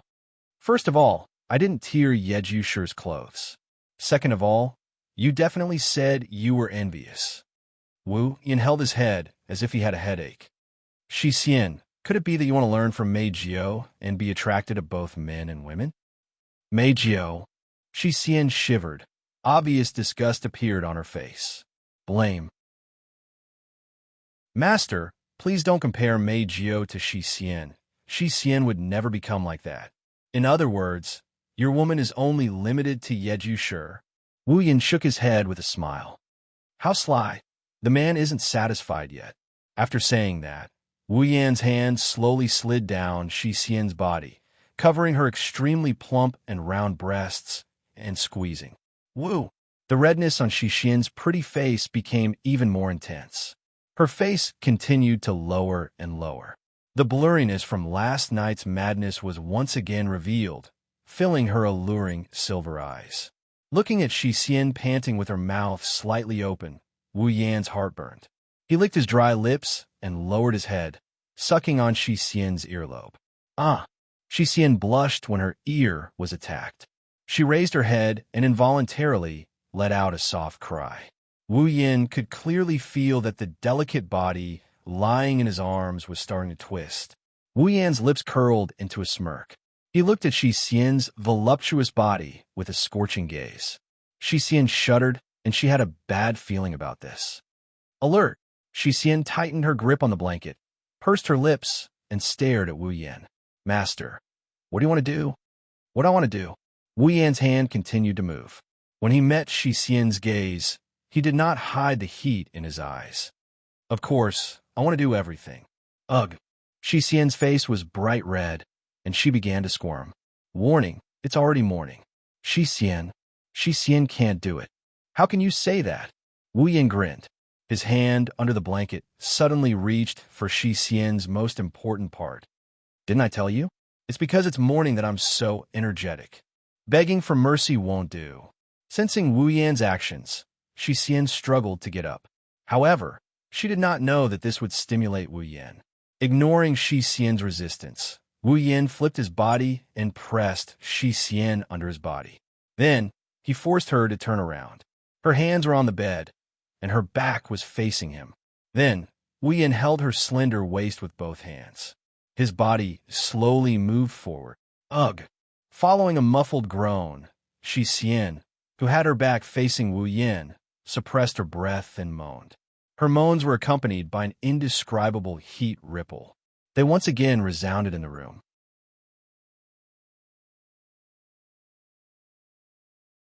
Chapter 1231. Heavenly Palace City, Wu Yi's home. Shi Xian was sitting on the sofa in the middle of the hall. Wu Yin was lying on her lap, using her as a pillow to enjoy the pleasant morning. Lying on Shi Xian's smooth thighs, Wu Yin narrowed his eyes. His face was full of enjoyment. From time to time, he would open his mouth and put the breakfast that Shi Xian brought into his mouth. As he chewed, he sighed. If I could have his kind of treatment every morning, it might not be bad to wake up early. Wu Yin raised his eyelids. In the next moment, a half-squinted and listless face appeared in front of him. However, it was difficult to control the faint smile on the corner of her mouth. He could not help but laugh. Shi Xian's pretty face turned slightly red. She turned her head away, not daring to look into Wu Yan's eyes. Seeing this scene, Wu Yan laughed even more happily. His gaze was also fixed on Shi Xian's face. His heart was in turmoil. It had to be said that even if one did not look at Shi Xian's voluptuous figure, just looking at her appearance was already very shocking. She definitely would not lose to any of the girls that Wu Yan knew. Last night, her relationship with Wu Yan had further improved. Not only did Shi Xian's complexion become more rosy, but her appearance also became more beautiful. Her every move also released a soul-stirring temptation. Coupled with Shi Xian's personality, she was even more attractive. Although Shi Xian had a listless face all day long and liked to quarrel with Yi Juya and 10 fragrances, Wu Yan knew that there was an indescribable gentleness in Shi Xian's bones. This gentleness, it could be seen during normal times. Unlike Yi Juya, for the sake of his dignity, she would sometimes be very domineering. She was also very carefree in private. Shi Xian's usual actions were very similar to a gentle and generous girl. Thinking about it, she was definitely a gentle girl deep down.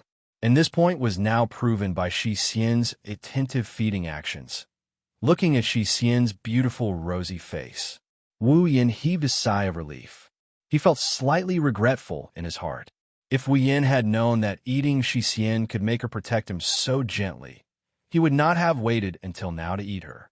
Although part of the reason was because of Shirori, the Bawu sisters were always by his side. If he wanted to eat them, he could still find opportunities. However, Wu Yan didn't. He had been thinking of eating it in the future. Now, he finally regretted it a little. At this moment, the door of the hall was gently pushed open, and a figure that was more than 80% similar to Shi Xian walked out with slightly unnatural footsteps. She swept her gaze across the hall. Finally, her gaze landed on the two people who were enjoying themselves on the sofa. Her eyes were filled with resentment. Seeing how sweet the two of them were acting, Yi Jia pouted and snorted. She quickly walked in front of the two of them and put her hands on her hips. She looked like a spoiled brat. However, when Yi Jia's gaze met with Shi Xian's, the two of them quickly looked away as if they were electrocuted. Their beautiful cheeks also blushed because of this. Obviously, the two sisters remembered that they served the same husband last night. No matter how good their relationship was, they had to play so fiercely the first time. Now that they see each other, they will feel more or less awkward. Of course, this is a little awkward. When Yi Juya lowered her head, her beautiful eyes widened. When she looked at the werewolf lying on her sister's lap, she immediately became angry. Before Yi Juya could say anything, Wu Yan raised an eyebrow and chuckled. What? Do you also want to lie on Shi Xian's lap and enjoy the breakfast she feeds you? Hearing this, the angry expression on Yi Juya's face froze. It was clear that he was very tempted by the offer.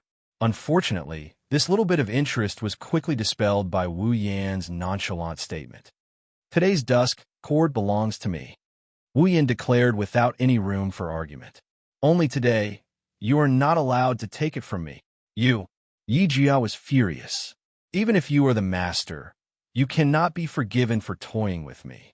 When he heard Yi Jia's words, Wu Yan's lips curled up.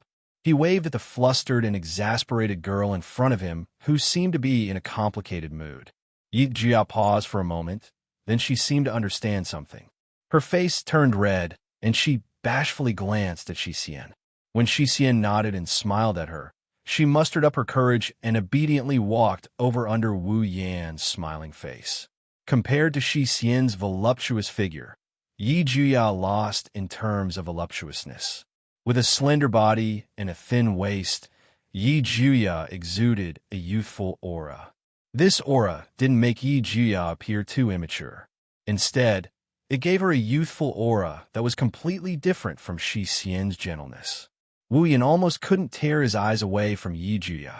Under Wu Yan's seemingly warm gaze, Yi Jia's heart pounded. A blush crept up her face and even reached the tip of her ears. She lowered her head and didn't dare to raise it for a while.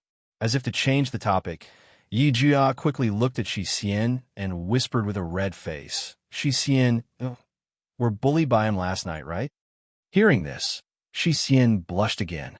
The two sisters had been devoured by a certain wolf on the same day and night, causing their skin to become thinner. Just a day alone, they had blushed countless times, but Shi Xian still answered Yi Jia's question. Correction, it wasn't just last night. Shi Xian was bullied in the morning too. After saying that, perhaps because she felt a little shy, Shi Xian didn't forget to act arrogant. Blame? Shi Xian thinks it's all Yi Jia's fault. Last night, he was intimate with Master in the hall, and Shi Xian was dragged into it. Master took advantage of me. Is that so? Hearing Shi Xian's words, Yagi seemed to believe them. His face was filled with confusion. I don't know either. Who knew Master would suddenly have an erection? He was the one who made the first move. Yes. It's Master's fault. Yi Jia raised her brows and looked at Wu Yan angrily. If Master didn't bully me last night, I wouldn't be like this, Wu Yan was speechless. The two sisters were still trying to seduce him. They would rub his back when he was bathing or be gentle when he was sleeping. Now that it's over, they're blaming him. Although Wu Yan was the one who set the fire last night, and the Baoist sisters didn't try to seduce him, Shiji and the others weren't home. The right time, the right place, and the right people were all there.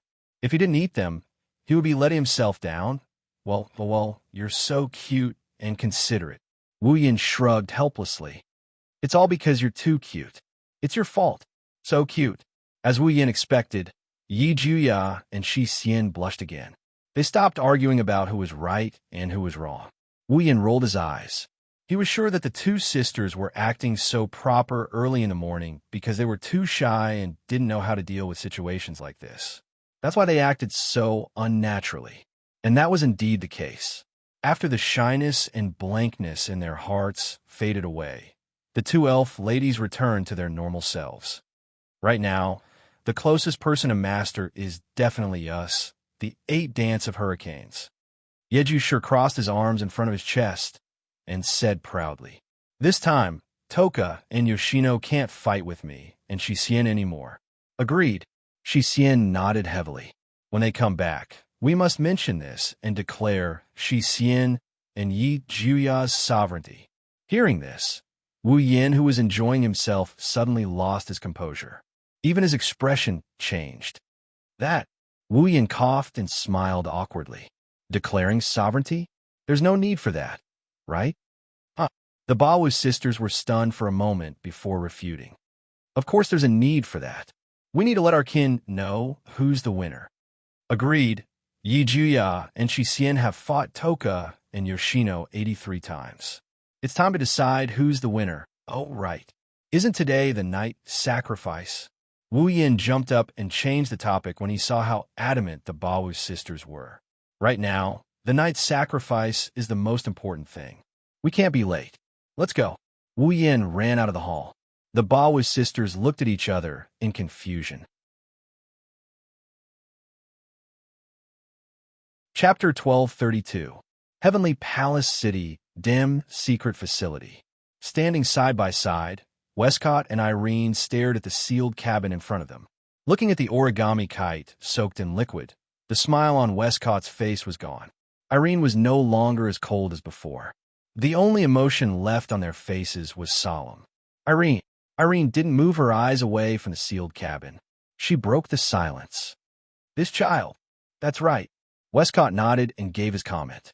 This is too shocking. An entire night had passed since the beginning of the mana processing work. Tonight, Westcott and Irene's understanding of origami kite kept changing. Finally, Westcott gave an evaluation of origami kite as too shocking. It's because of the mana treatment effect on kite origami's body. The reason why the body was processed with magic power was to improve the user's adaptability with the cryo unit. The brain region that could control the cryo unit would be stronger, and it might even be able to control the cryo unit at will or even surpass the specifications. The performance of the cryo unit will be maximized. Depending on each person's talent, the effects of the mana treatment will be different. Some of the effects will be weak, while others will be extraordinary.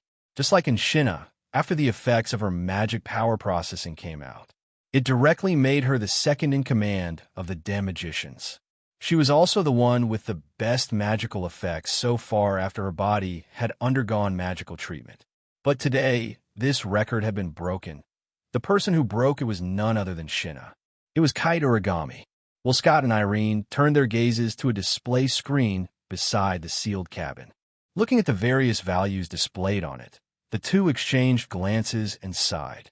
The difference is that Irene was shocked while Westcott was shocked. The numerical values have all exceeded the numerical values of the real mana processing. Irene looked at the origami kite in the sealed cabin with astonishment. Kite Origami's control over the CR unit is also amazing. I'm afraid she's even stronger than Shinna.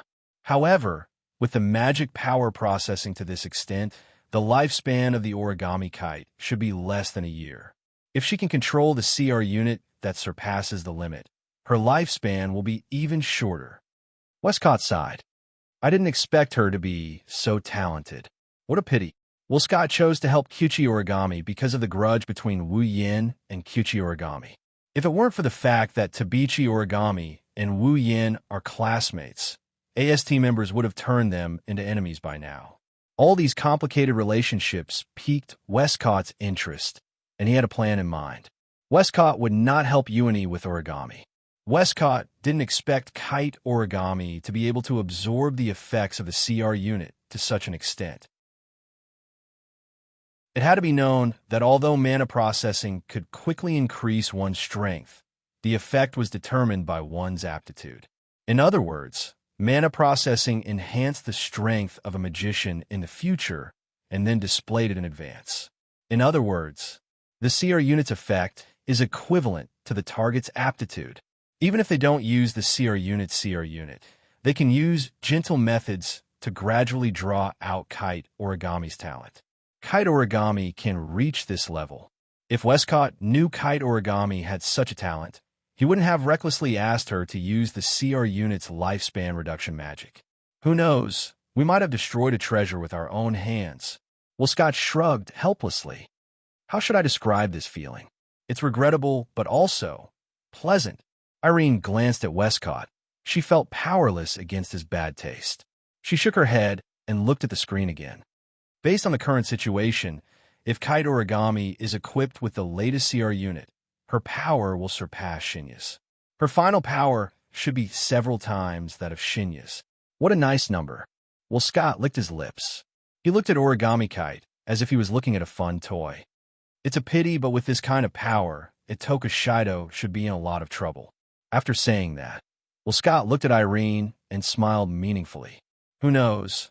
Maybe this young lady has already surpassed you, the world's strongest magician. Hearing this, Irene did not refute, but some dissatisfaction appeared in her eyes. Clearly, Irene didn't like Scott's evaluation. Even if Irene had lost the title of the world's strongest, she still didn't want to lose the title of the world's strongest magician. She didn't think she would lose it either. Still, she acknowledged Kite Origami's power. Indeed, Kite Origami's power has greatly increased. With the latest CR unit, Her power shouldn't be underestimated, but she shouldn't be Itoka Shido's match, right? Actually, I didn't think much of her strength at first. What I wanted more was to see them kill each other. Well, Scott's tone was calm as he spoke of the danger. But this isn't bad either. Maybe it'll be more interesting. Lowering his head, well, Scott muttered to himself for a moment before suddenly speaking. When she comes out, give her Mordred. Wah! Irene's expression changed. Her eyes were filled with shock. Isn't that too hasty? Even if Kite Origami's power is amazing, she's not a member of Democratic. She's just a chess piece controlled by you. Is there a need to give her Mordred? It's okay. This will make things more interesting. Well, Scott smiled indifferently. Anyway, Kite Origami only has less than a year left. Coupled with Mordred's superb performance, her lifespan should only be about half a year if she controls Mordred. She can just retrieve it after half a year. Is that so? Irene frowned. Have you really decided? Yes. Mordred is indeed very precious, but since it's already been made, it's only a matter of time before I can make another one. Otherwise, I wouldn't have given Mordred away. The corner of Westcott's mouth slowly curled up. After all, Mordred is the world's strongest magician, Irene Mira. Mira? The CR unit that Maidens owns is the sister of the Pandaragon. It's a precious CR unit that has the same performance as the Pandaragon. Irene was silent. After a while, she nodded helplessly. I understand. Reaching out her hand, Irene touched Toichi Origami's face that was soaked in the liquid through the glass window of the sealed cabin and curled her lips. With Mordred's performance and Kite Origami's power after being treated with magic, it's basically confirmed that it's better than Zena. Well, Scott turned his head and waved his hand indifferently. Let's just hope she can bring us some good entertainment. Just as Scott's voice fell, the indicator light on the sealed cabin that had been in a red state suddenly turned green. Then the door of the sealed cabin bounced up and slowly opened. Both of their gazes instantly shot towards the sealed cabin, watching Kite Origami. Under their gazes, Kitsune Origami's eyelids trembled, and then it suddenly opened its eyes. With a splash, Kitsune Origami walked out of the sealed cabin with her drenched body in wet clothes. She looked at her hands. She could clearly feel that she was no longer the same as she was before. As for what exactly was different, Tokichi Origami couldn't pinpoint it. The only thing she could be sure of was that her brain had become clearer and faster. He looked up at Westcott, who showed a big smile and opened his hands. Welcome, congratulations. Thank you for your hard work. Avenger. Chapter 1233. Oh, that looks delicious. Sure, Dal, let's go there. Toka said with an intoxicated look on her face. She's drooling as she tugged at Wu Yan's clothes. That looks like applesauce. It does look delicious. It's red and sticky, just like blood. This was what Kurumi said as she showed a bloody smile and licked her lips while agreeing with 10 fragrance. Kurumi was also licking her lips with a slurp sound. That, I want to try, that thing called shaved ice. She looked like she was about to cry. Her face was red, and she didn't dare to look at Wu Yan. She kept holding on to Wu Yan's hand, and she didn't even dare to look at him. You're really children. You've been looking at the food and using extraordinary means to win back all the prizes at the game stalls. Isn't that the best way to show off your great skills? I agree. Although the food looks delicious, the food made by Master is definitely much more delicious than those vulgar stalls. At this time, enjoying the victory and defeat is the wisest choice. As expected of Yoshino, she can see through things so clearly. Refute. Yoshino is much more capable than Yoshino. After all, Yoshino was the one who suggested it first. This is what Yaguya and Yushin said to Wu Yan. Yushin and Yushin are standing behind Wu Yan like his bodyguards. They've been flattering each other for a while now. They're on good terms with each other. Well, no matter which side it is, I think it's great. As long as I can be with my dear, I have so many cute girls to accompany me. I am so happy. Meijio was wearing a mask on her face. She cupped her cheeks and pretended to be happy as she said this. It should be mentioned that these girls who were incessantly expressing their opinions were currently in a state of encirclement. They are surrounding Wu Yan. Except for the front, they are all surrounded. Thus, a group of extremely beautiful girls surrounded a boy in the middle. They are constantly fawning over him. On the street of the Heavenly Palace Square, the passionate display attracted a series of gazes that are even more passionate than the pictures. They are so passionate that they can burn people's skin. I don't know why. I suddenly feel like burning someone. I don't know why. I suddenly feel like lighting a fire. I don't know why. I suddenly feel like tying something. Tying something to a cross, right? Yes. Yes, yes, yes. You know me. Actually, I have a rope. Actually, I also have gasoline. Why do I have a torch? Yes. While they looked at each other in sympathy, they also looked at Wu Yin angrily. They didn't know how dangerous their words were. The stalls and the people on the street were talking to each other. As for Wu Yin, his ears are already numb from the chattering of the fairy girls and the dangerous words of the passers-by. Even his face is tense. He looks like a dying man. Only his mouth is moving up and down, repeating the same sentence. Get used to it. Get used to it. Get used to it. Get used to it. Seeing Wu Yan's reaction, Shirji, who is walking at the back of the group, looked at him with pity. Shido, actually you have a hard time. You are quite pitiful.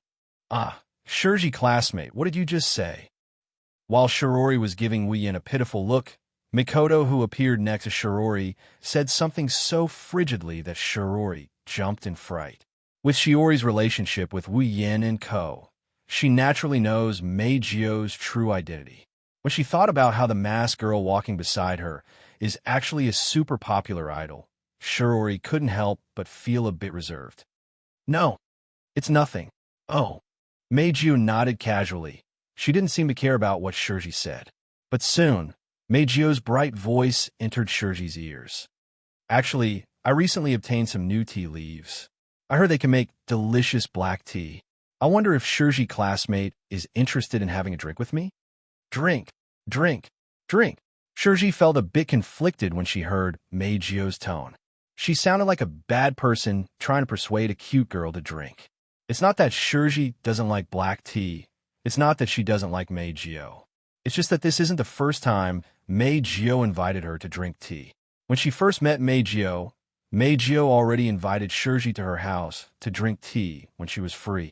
At that time, Shirori wanted to agree, but the moment she was about to nod, Kurumi, Yejuya, and Shisien looked at her as if they were looking at a warrior who was about to embark on a path of no return. Shirori felt a chill in her heart. Even Shirori and Shirori cast a strange look at Shirori and vaguely distanced themselves from her. Shirji didn't know why Toka and Kurumi reacted that way, but her intuition told her that if she ignored them, she would end up in a miserable state. Shirji's intuition told her that this ending was very similar to the feeling she got from Tokichi Origami. So, Shirji perfunctorily rejected Mei Jio's invitation. However, Mei Jio didn't seem to have any intention of giving up. Along the way, Mei Jio invited Shirji to her house for tea for the umpteenth time. Shirji wanted to cry, but no tears came out. Wu Yin, who was walking in front of her, clearly saw this scene and was full of admiration for Shirji, as expected of the protagonist of the original work. Even if she's really feminine, she's still very popular with women. Not only does Tokichi Origami want to take her to forbidden places and do things to her, but even Mei Jio, who likes both men and women, has set her as her target. The difference is that Mei Jio's target range is wider. Unlike Tokichi Origami, who only targets Shirji Yuri, Mei Jio only targets Shirji Yuri, who is black and white twin ponytails.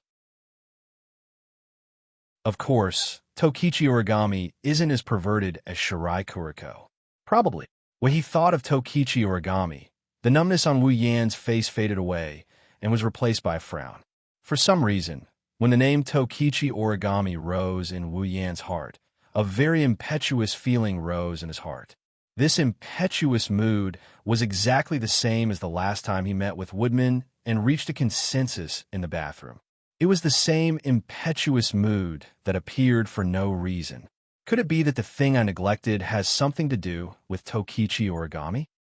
As this thought rose in his mind, Wu Yin realized that ever since he chatted with Tokichi origami about her parents' murder, he didn't pay much attention to her. He almost ignored her. Given Tokichi origami's personality and the hatred in her heart, she should still be in the process of searching for the murderer of her parents' murder, right? I wonder how her investigation is going. The more he thought about it, the more impetuous Wu Yin became. His frown deepened, and he had a bad premonition. He had a feeling that something bad was about to happen. What's wrong? Kurumi noticed Wu Yan's frown and tilted her head with a smile. If there's something troubling you, you can share it with me. If there's something troubling you, you should talk about it, not share it. Wu Yin rolled his eyes at Kurumi and sighed. It's not really troubling. It's just that I'm a little confused. I see. Kurumi tapped her lips with her finger. Just as she was about to say something, Wu Yin suddenly stopped and focused his eyes. What's wrong? As Wu Yin stopped, the surrounding girls all stopped as well. They followed Wu Yan's gaze and looked forward. Then, a figure appeared in everyone's eyes. Everyone was startled when they saw the figure. Wu Yin narrowed his eyes. Tokichi origami. Maybe she heard Wu Yan's call. Tabichi origami slowly lifted her head from the crowd. Her eyes were filled with killing intent and hatred as she stared at Wu Yin and the others. Wu Yin and the others felt their hearts tighten. Chapter 1234. Her eyes were as cold as ice, revealing the killing intent and resentment in her heart. It was as if the surrounding air had been frozen, isolating the space. There were students from 10 high schools passing by, but at this moment, it was like only Wu Yan's group and Tobarama were left in this world. Regardless of what Tobarama was thinking, Wu Yan's group became alert. Something's wrong. Something's very wrong. Something's very wrong. Including Shirori, almost all of the girls had the same thought. Naturally, Wu Yan was the same. Especially Toka, Shirori, and Toka, who had dealt with Toka origami more than once. Toka held her breath when she saw that Tobarama was completely different from the usual Tobarama. Her cold eyes were filled with pure hostility and killing intent. Shirori also hid behind Wu Yin in fear. Toka and Yoshino had seen Tashiichi origami in this state before, more than once. Before Toka and Yoshino met Wu Yin, they appeared in this world as elves more than once. Whenever they did so, the AST would send out a crusade against them. As a member of AST, Tobarama was a member of the group that attacked Toka and Shirori. At that time, Tobarama was in this state. She hated elves. Killing elves was the only reason she lived in this world. The current origami kite was exactly the same as the origami kite, who was a member of AST and fought against Toka and Yoshino. Of course, compared to when she attacked herself, the current Tobarama's hostility and killing intent were much stronger. Her hatred increased infinitely along with her cold gaze. She was like an evil spirit that returned from hell. But this state, Toka and Shirori also saw it. That was the day when they followed Wu Yin back to this world and caused a space quake. When Tobarama saw the elven coterie, at that time, Kite 1 could fold paper, just like the current Kite 1 origami.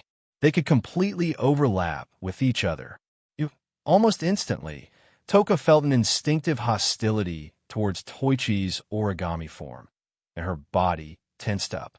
If it wasn't for the fact that his spiritual energy was sealed, he might have even used his angel to prepare for battle.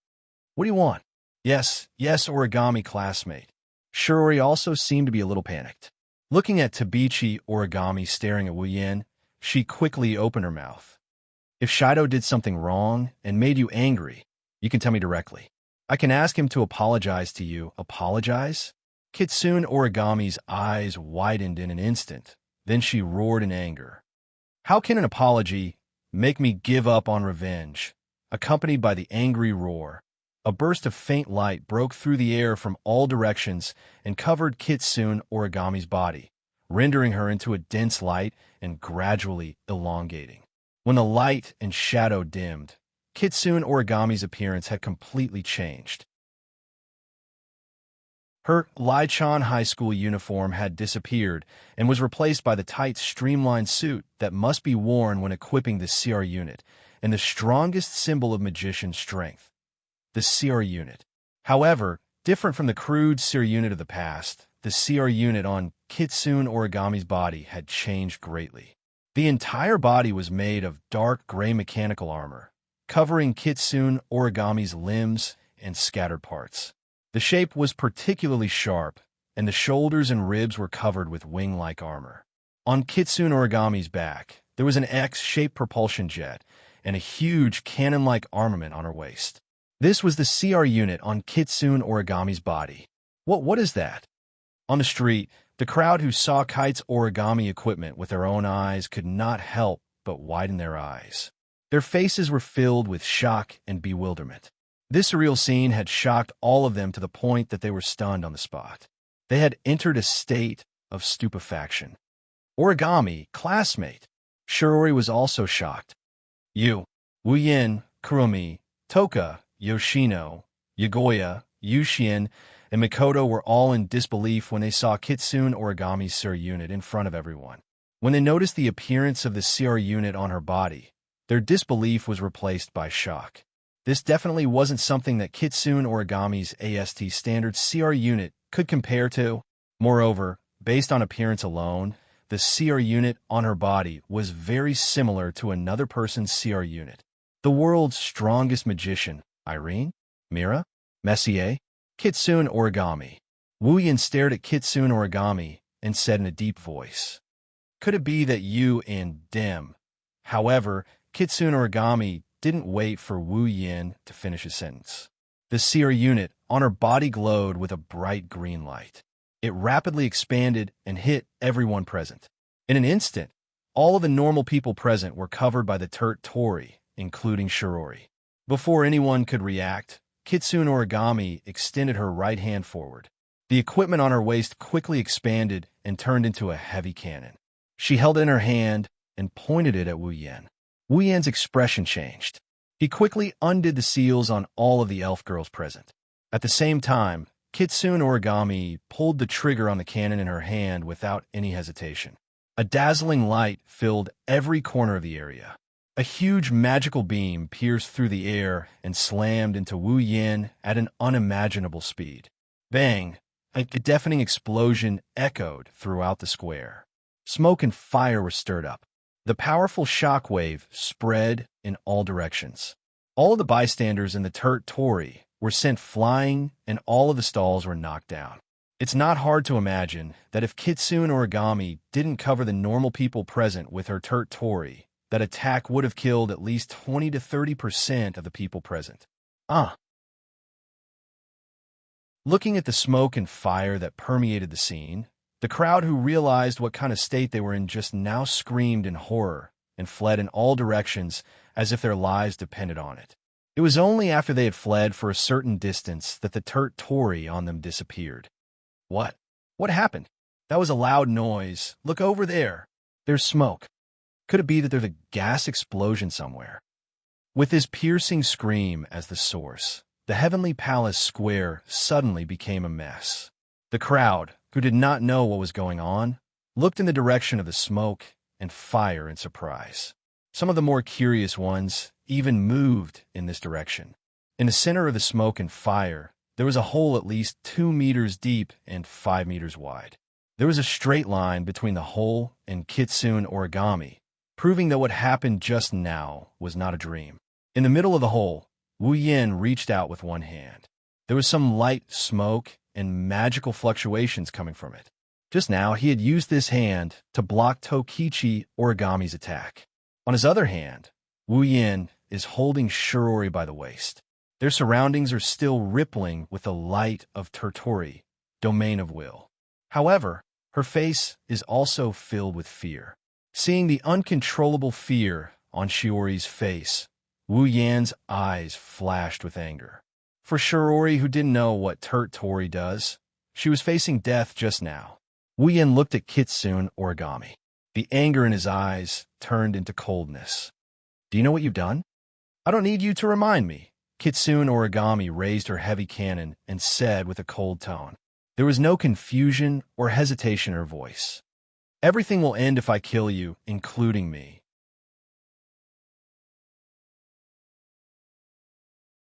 Chapter 1235. Once I kill you, everything will end, including me.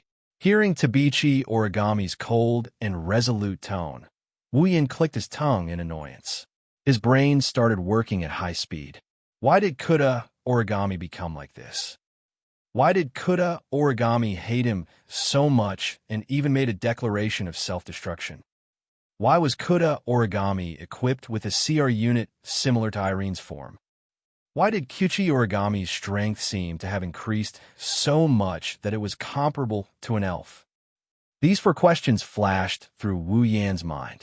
They mixed with the impulsive feeling from before and occupied all of his nerves. Looking at Kuda Origami's crazy appearance and recalling all the words it just said, Wu Yan had a vague guess. Shi Dao, brother Shi Dao, Lord Husband, Master, Darling. In the air, the elven girls who had disappeared from their original spot descended one by one with cheers. They had all changed into colorful spiritual equipment of different styles. Toka even held her own angel in her hand, the greatsword Sandalfawn, and pointed it at Tokichi Origami from afar. Kuda Origami, how dare you hurt Shi Dao? The elven girls also looked at Tokichi Origami with vigilance and anger in their eyes. You bastard! For harming my lord. You shall pay for your sins with your life. Angry, because your actions are enough to treat you as an enemy. You want to hurt my darling? I will never agree. However, Kuda Origami's expression didn't change in the face of the elven girl's questions. It glanced at all of the elven girls present. Princess, Nightmare, Hermit, Berserker, Diva, Song Girl. Its originally cold eyes became even colder as it spoke. Even the air seemed to have frozen. Other than Ifrit, everyone is here? Perfect. Elves don't need to exist in this world. There was no reason for it to exist. It would be best if I could kill him myself. Beside him, Kwang-san covered her mouth and laughed. Her eyes were filled with cruelty. Did your confidence increase to this extent just because you got something from Dem? Do you think you can defeat us with that coal thing on your body? We have more than one elf on our side. They might not take turns to fight with you. Hearing this, Tokichi Origami lowered her head. After a moment of silence, he raised his head abruptly and stared intently at Wu Yan. A monstrous hatred immediately surged into her expressionless face. As long as I can kill you, it doesn't matter. Toka glared at Toichi Origami. Just as she was about to say something, Wu Yan stopped her. Wu Yan handed Shirori, who had fallen asleep at some point, to Toka. He also stared at Toka Origami and spoke to Toka and the others. Take good care of Shirori and the surroundings. Don't let ordinary people barge in. Shirori. Seeing the unconscious Shirori, Toka hurriedly hugged her. The anger in her eyes was replaced by worry. What happened to Shirori? Don't worry, I just used a hypnotic magic on her and erased her memory. Wu Yan replied without turning his head. Kotori tried her best to keep Shirori out of the mess between the elves and magicians. It's best if Shirori doesn't know about what happened today. Also, the students who witnessed everything at the scene, a few of you, come out and ask Kotori to erase their memories. What about you? Meijio asked anxiously. Do you want to? There are some things I need to figure out. Wu Yin interrupted Meijio with a smile. You don't have to worry about me. I won't be in trouble. Kotori, on the other hand, I haven't been able to get in touch with her since the beginning. Her communication with Fraxinus seems to have been cut off. Something must have happened over there. Wu Yin narrowed his eyes. Even though I removed the seal on Kotori, I'm afraid she might be in trouble if she's alone. Split into 2 groups. One group will watch the surroundings and make sure no one barges in. The other group will go to Kotori and support her. Listening to Wu Yan's analysis, the elven girls exchanged glances and they nodded. Then, be careful. Don't worry. The elven girls looked at Wu Yan and Toka Origami. They levitated into the air and left the scene. Toka Origami frowned. She didn't want the elven girls to leave. However, When she saw Wu Yin didn't leave, she focused on Wu Yin again. Her gloomy expression revealed the hatred in her heart. "It's Suka, Shido." Wu Yin took a deep breath when he heard Toka Origami's resentful voice. He stepped forward and stared at her. "It seems that your investigation during this period of time seems to have found something that even I didn't expect." Tabichi Origami's undisguised hatred, her murderous tone, and the CR unit on her body that is definitely the handiwork of the Dam are telling Wu Yin that things are about to get troublesome, considering his understanding of Tabichi Origami and the fact that he always blurted out the word revenge. Wu Yin could more or less guess the cause of this. "You think I'm the one who killed your parents?" "Think." Toka Origami bit her lips. She roared at Wu Yin with a hoarse voice. "I don't think so. You killed my parents. I don't know how you came up with such a conclusion. I really want to clear my name, but looking at you right now, I don't think anything I say will change your mind. You won't listen to me anyway." Wu Yin slowly opened his eyes, and his expression slowly turned to one of relief. "Forget it. Consider this your punishment for acting crazy in public. Let me take you down first." "Take me down?" Toka Origami was furious. Her expression turned colder and colder. "Do you think I'm still the same old me? If you can do it, then give it a try." Then Tabichi Origami pointed her cannon at Wu Yin, and it started emitting mana waves. The mana waves turned into a beam of light that shot towards Wu Yin like a sword of light. Boom! Toka held Shirori in her arms and flew into the air with Kurumi, Shirori, Yakuya, Yushin, and Meijio. Looking at the rumbling sound and the bursts of smoke and fire coming from below, the girls were worried. "Honey, you're alone. Are you okay?" Meijio grabbed Yukino's hand. "Do you really not need help?" "Don't worry. We don't need to worry about our husband's side."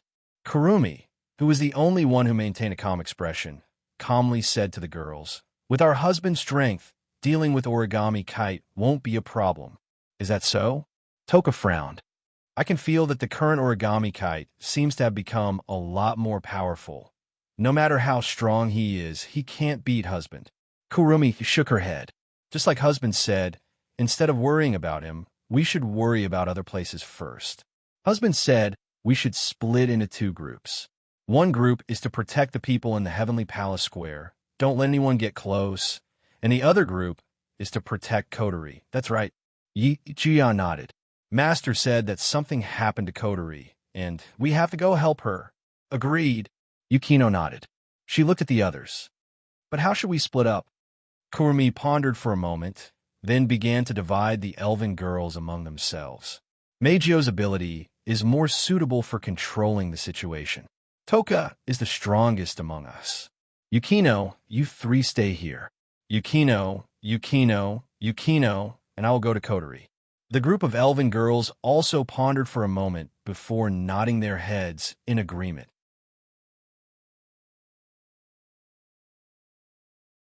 Chapter 1236. In the sky above Tengu City, Fraxinus.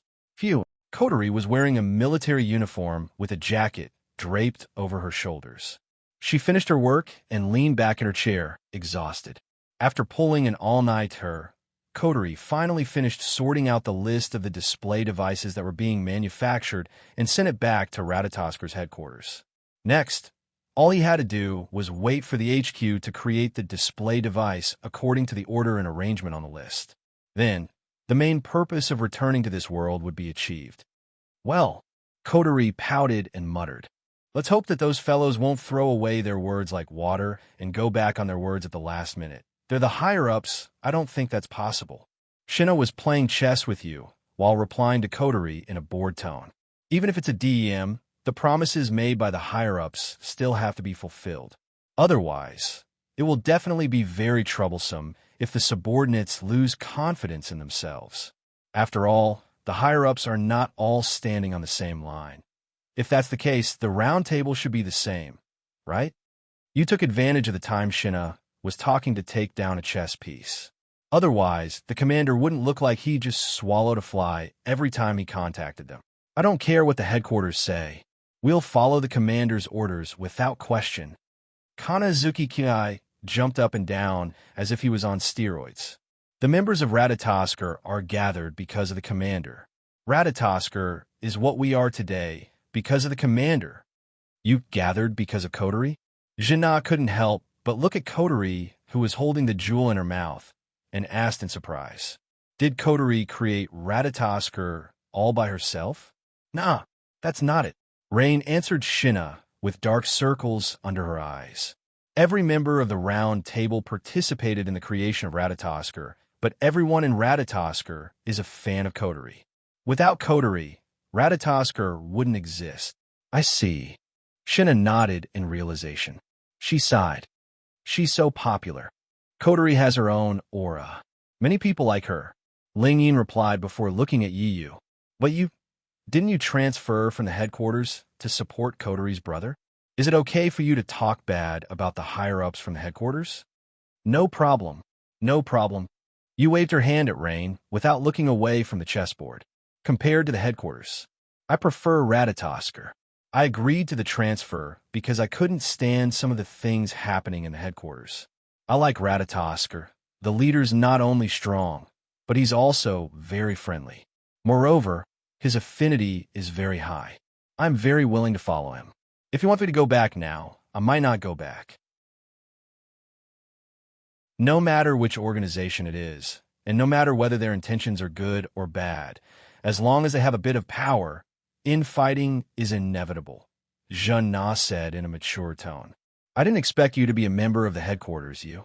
When the higher-ups heard that there's a person in Ratatoskr who possesses a magical item that can seal the spiritual power of elves and has a power that's comparable to the elves, they all came up with a wicked idea. Not only did they ask me to help, but they also asked me to keep an eye on him. Night Moon did not hide anything and directly betrayed her former superiors. Now, I don't contact them anymore. They've probably forgotten about me. I wish they would forget about me. Coterie pursed her lips again on the platform.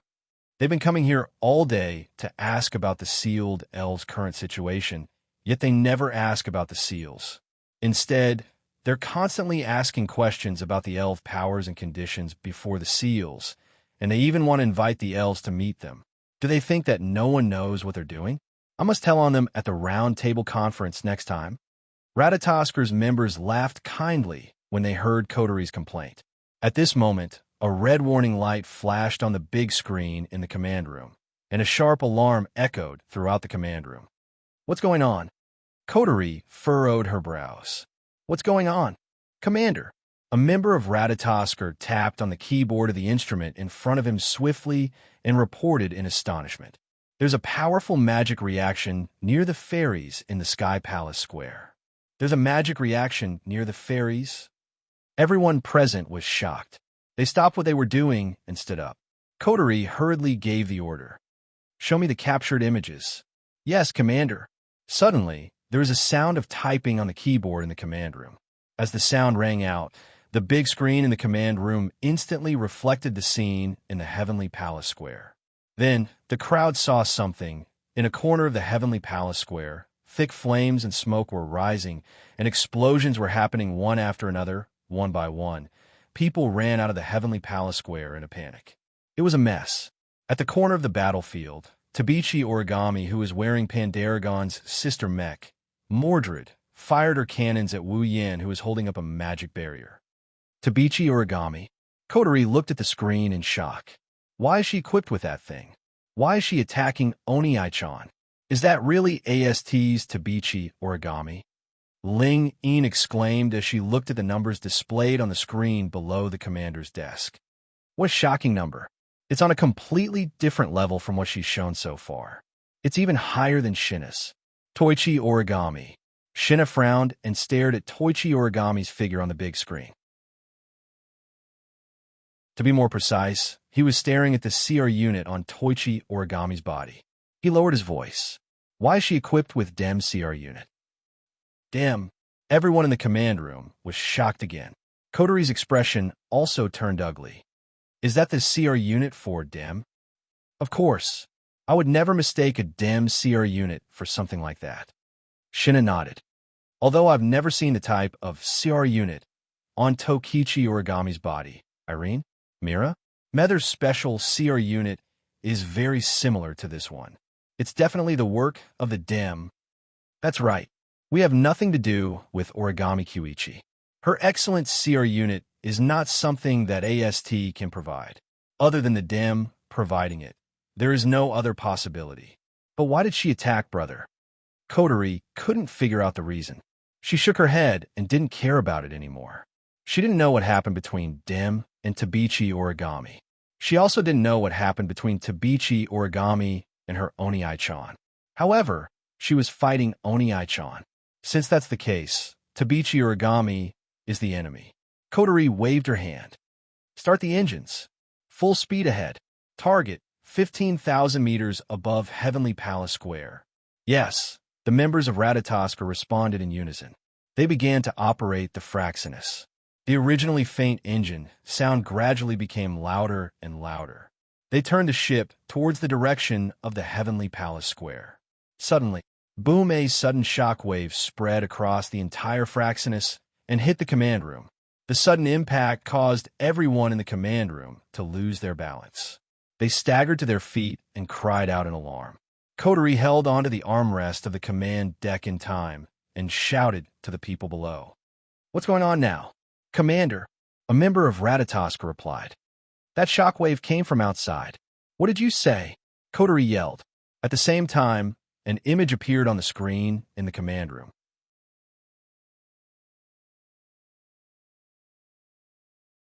Chapter 1237.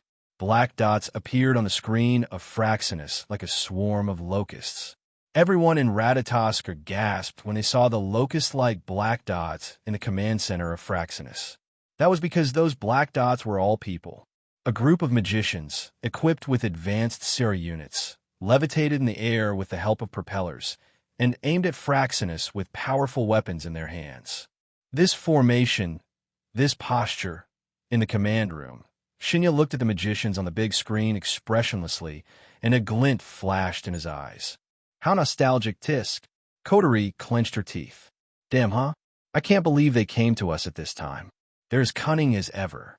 Tabichi Origami is fighting Wu Yan with the DM's CR unit.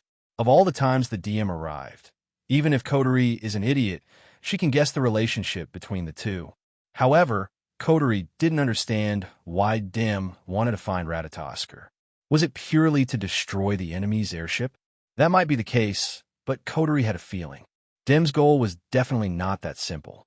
After all, Dem's branch company had been destroyed, and it wasn't easy to provide support to the magicians of Dem and repair, update, and equip them with equipment. Under such circumstances, it wasn't unreasonable for the magicians of Dem to gather together and come looking for them. However, it was also because of this. This proved that Dem's goal wasn't simple. It wasn't as simple as destroying a mere airship. On top of that, Fraxinus was able to blend into the surroundings by manipulating the Turt Tori to create an invisible camouflage. It wouldn't be discovered. They wanted the camouflage to work. They had to keep Fraxinus in a stationary state. Once it sailed, the surroundings would distort and it would be discovered. However, it was obviously impossible for the Dem formation to rely on this to discover it. Fraxinus was attacked from the outside. That attack must have been done by the magicians of the DM. If they wanted to attack a flying ship, the magicians of the DM would have to focus all their firepower and attack together. However, as soon as Fraxinus turned the ship around, the attack came. It was obvious that the magician knew the location of Fraxinus from the very beginning. This also proved that the Dem was coming for them. Tabichi Origami was probably just a trap to stall Wu Yin and the others. At this thought, Kotori slapped the armrest of the platform in frustration. At this moment, a series of sirens sounded in the command room, which almost ignited her anger. What's going on this time? This. A member of Ratatoskr who was in charge of alarms smiled bitterly. There's a message. It's a message from Dem. A message? Shina, Yiyue, and the others immediately turned to Kotori. Kotori also frowned in surprise and waved her hand. Connected. Yes, ma'am. At the same time, a window popped up on the big screen in the command room. In the window, there was a girl with light blonde hair and purple pupils. Her face was cold, and her eyes were filled with absolute confidence. Her lips curled up slightly, instantly bringing an invisible pressure to everyone present. "It's you," Shinna exclaimed. Kotori's red eyes narrowed. She looked at the girl on the screen with displeasure. "I was wondering who it was." "So it's you, Irene? Mira? Messier? Irene? Mira? Maidens." The members of Ratatoskr who were sitting in the command room widened their eyes in shock. "The strongest magician in the world, Irene? She's a human with power comparable to, or even surpassing the elves. Mira? Messier? She's her." On the big screen, Irene's eyebrows twitched slightly as she watched the scene unfold. The smile on her face gradually disappeared. "As expected of Ratatoskr, even though you're only a small organization compared to them, you've gathered enough information about me. Let me give you some recognition." After saying that, Irene glanced at Kotori, then at Shinna, and her eyes narrowed. "So you're here as well? Traitor." "Oh? You don't seem to be very surprised." Jean's face was filled with obvious disgust. "Did you already know that I've joined Ratatoskr? That's why I don't understand your stupid decision." Irene raised her chin. "Even in the Dem, you're the only one who is inferior to me. The Dem is much stronger than Ratatoskr. Why did you choose to betray us? You talk about betrayal every time you open your mouth. How annoying." Jean sneered disdainfully. "I can't think of a reason to stay in an organization that would do anything to another person's body. I should be the one who was betrayed." Hearing this, Irene's face sank. "So you already know about this matter. No wonder. Since that's the case, don't think that I will show mercy." After saying that, Irene ignored Shinna and turned to look at Kotori. "You must be Kotori? She's different from your brother. She's a cute girl. Forget about the compliments. I'm not happy at all." Kotori mocked without holding back. "Instead of listening to your compliments, I'm more interested in how you guys found Fraxinus. Did the Dem already develop a device that can block the camouflage effect?" "I'm sorry," Irene replied expressionlessly. "We were only able to find your location because we asked all the magicians here to launch the Turt Tori and check the sky above the entire Heavenly Palace City. For this, we spent a whole night. So you're here for us?" Kotori snorted coldly. "Even the base has been destroyed, yet he still chose to make a move. Well, Scott isn't a very rational person. I just seized a rare opportunity." This time, Irene's expression turned cold. "If you didn't have airships, you wouldn't have needed to send out so many people to deal with Ratatoskr, who doesn't have its sukkah." Saying this, Irene glanced at Shinna. "Or do you think you can defeat me with the words of that traitor?" Kotori looked at Irene and said coldly, "You sure have a lot to say. Just tell me what you're after." "All right, I don't have much time here. With Yuichi's origami ability, even if that man doesn't seem to do anything to her, there's not much time that we can buy." Elaine nodded as her gaze suddenly turned sharp. "As for the goal, the Dem will always have only one goal, and that is the sprites. Itsuka Kotori. No, Efreet, do you want to surrender, or do you want us to pry open the airship's wall and capture you?" "I see, so I'm the target." Kotori closed her eyes and took a deep breath. She turned around and walked down the platform. "Commander, what are you doing?" Seeing this, everyone was shocked. Yu even stepped forward. "Are you?" "Don't worry, I won't surrender." Kotori waved her hand and turned around with a sinister smile on her face. Kotori raised her head slightly, and a trace of scorching light flashed in her eyes, causing everyone to be stunned. "However, we need to teach that arrogant woman a lesson. Otherwise, she'll really think she's the strongest in the world." After saying that, Kotori left the command room. "Commander's seal is broken." Kanazuki Kyuhei smiled. He turned around and looked at Shinna. "Shinna, go support the commander." "Understood." Shinna nodded and left the command room as well.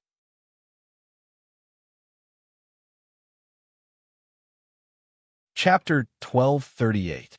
In the air, Irene, who was floating in front of all the Dem magicians, suddenly raised her head and looked forward. There, a stream of light formed from flames suddenly flashed out from the void. It was like a meteor as it streaked across a smooth trajectory. Soon after, it came to a stop. When the flame dimmed, a figure standing on flames had already appeared in front of everyone's eyes.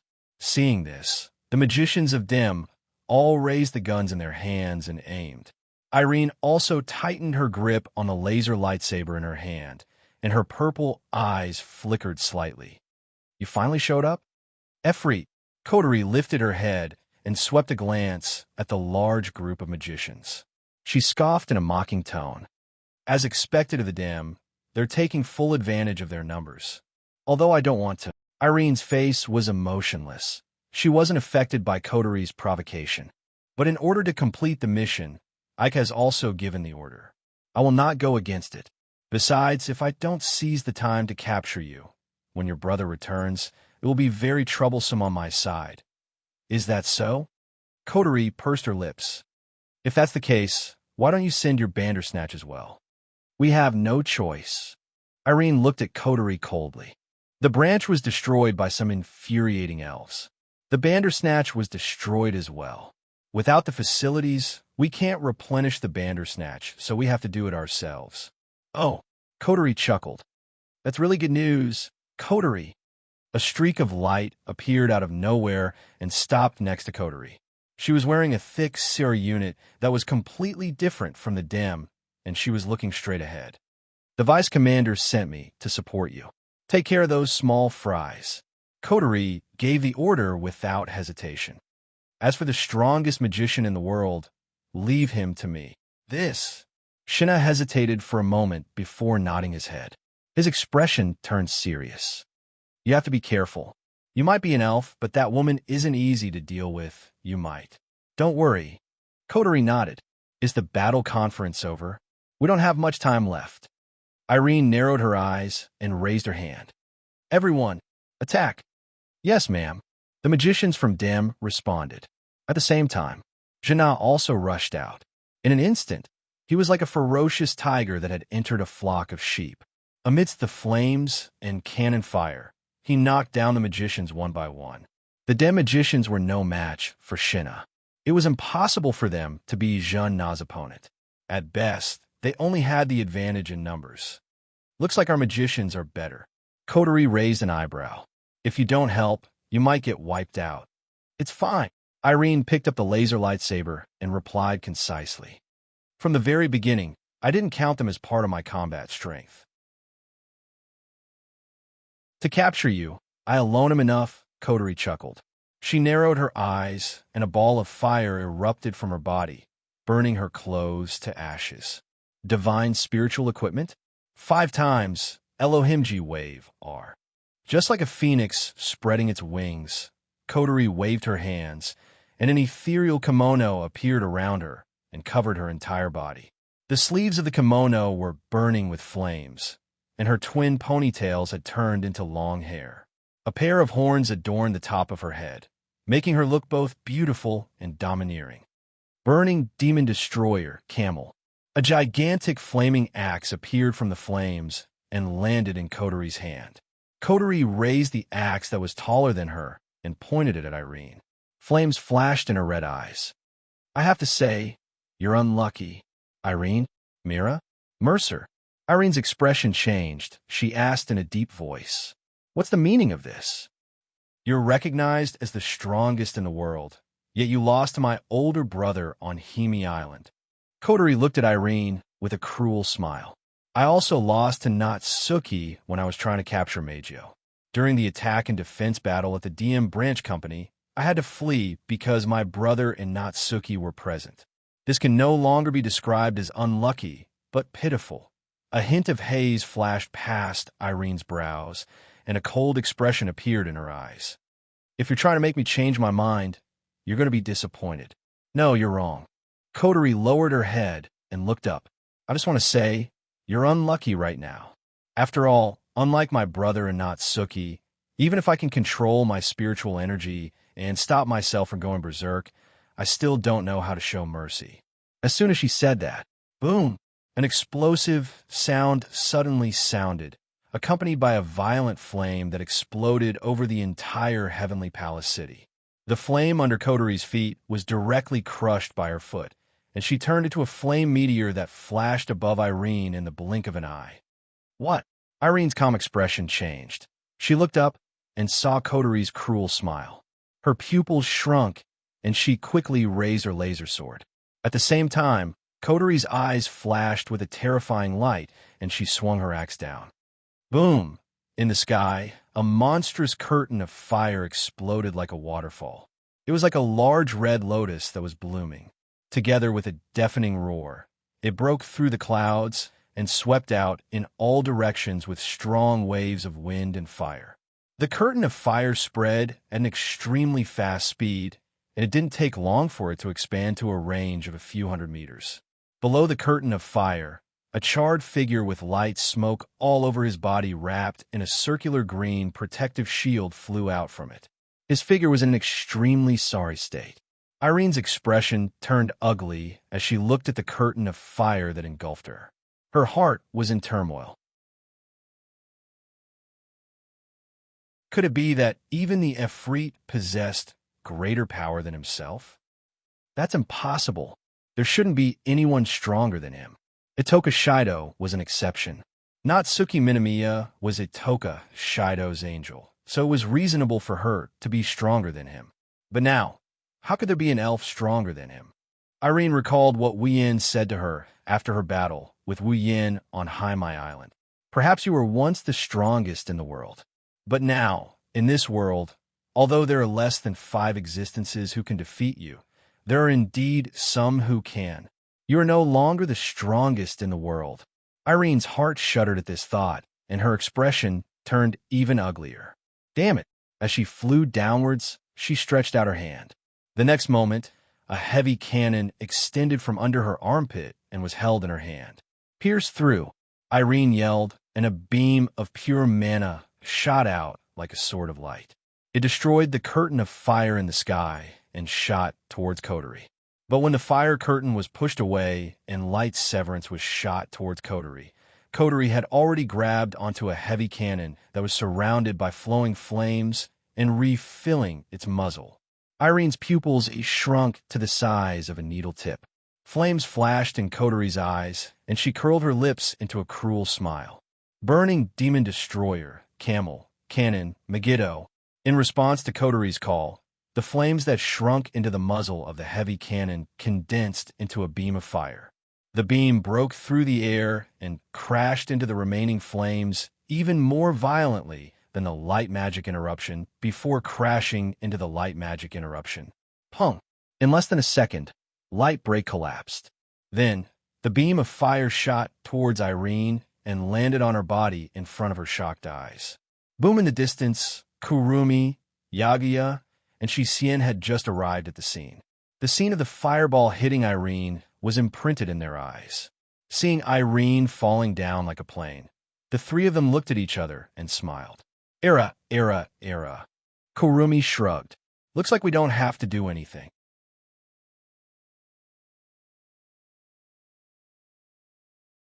Chapter 1239. In the sky above the heavenly palace square, Meijio stood there in a dazzling dress of light. A huge pipe organ floated behind her, and a keyboard of light floated in front of her.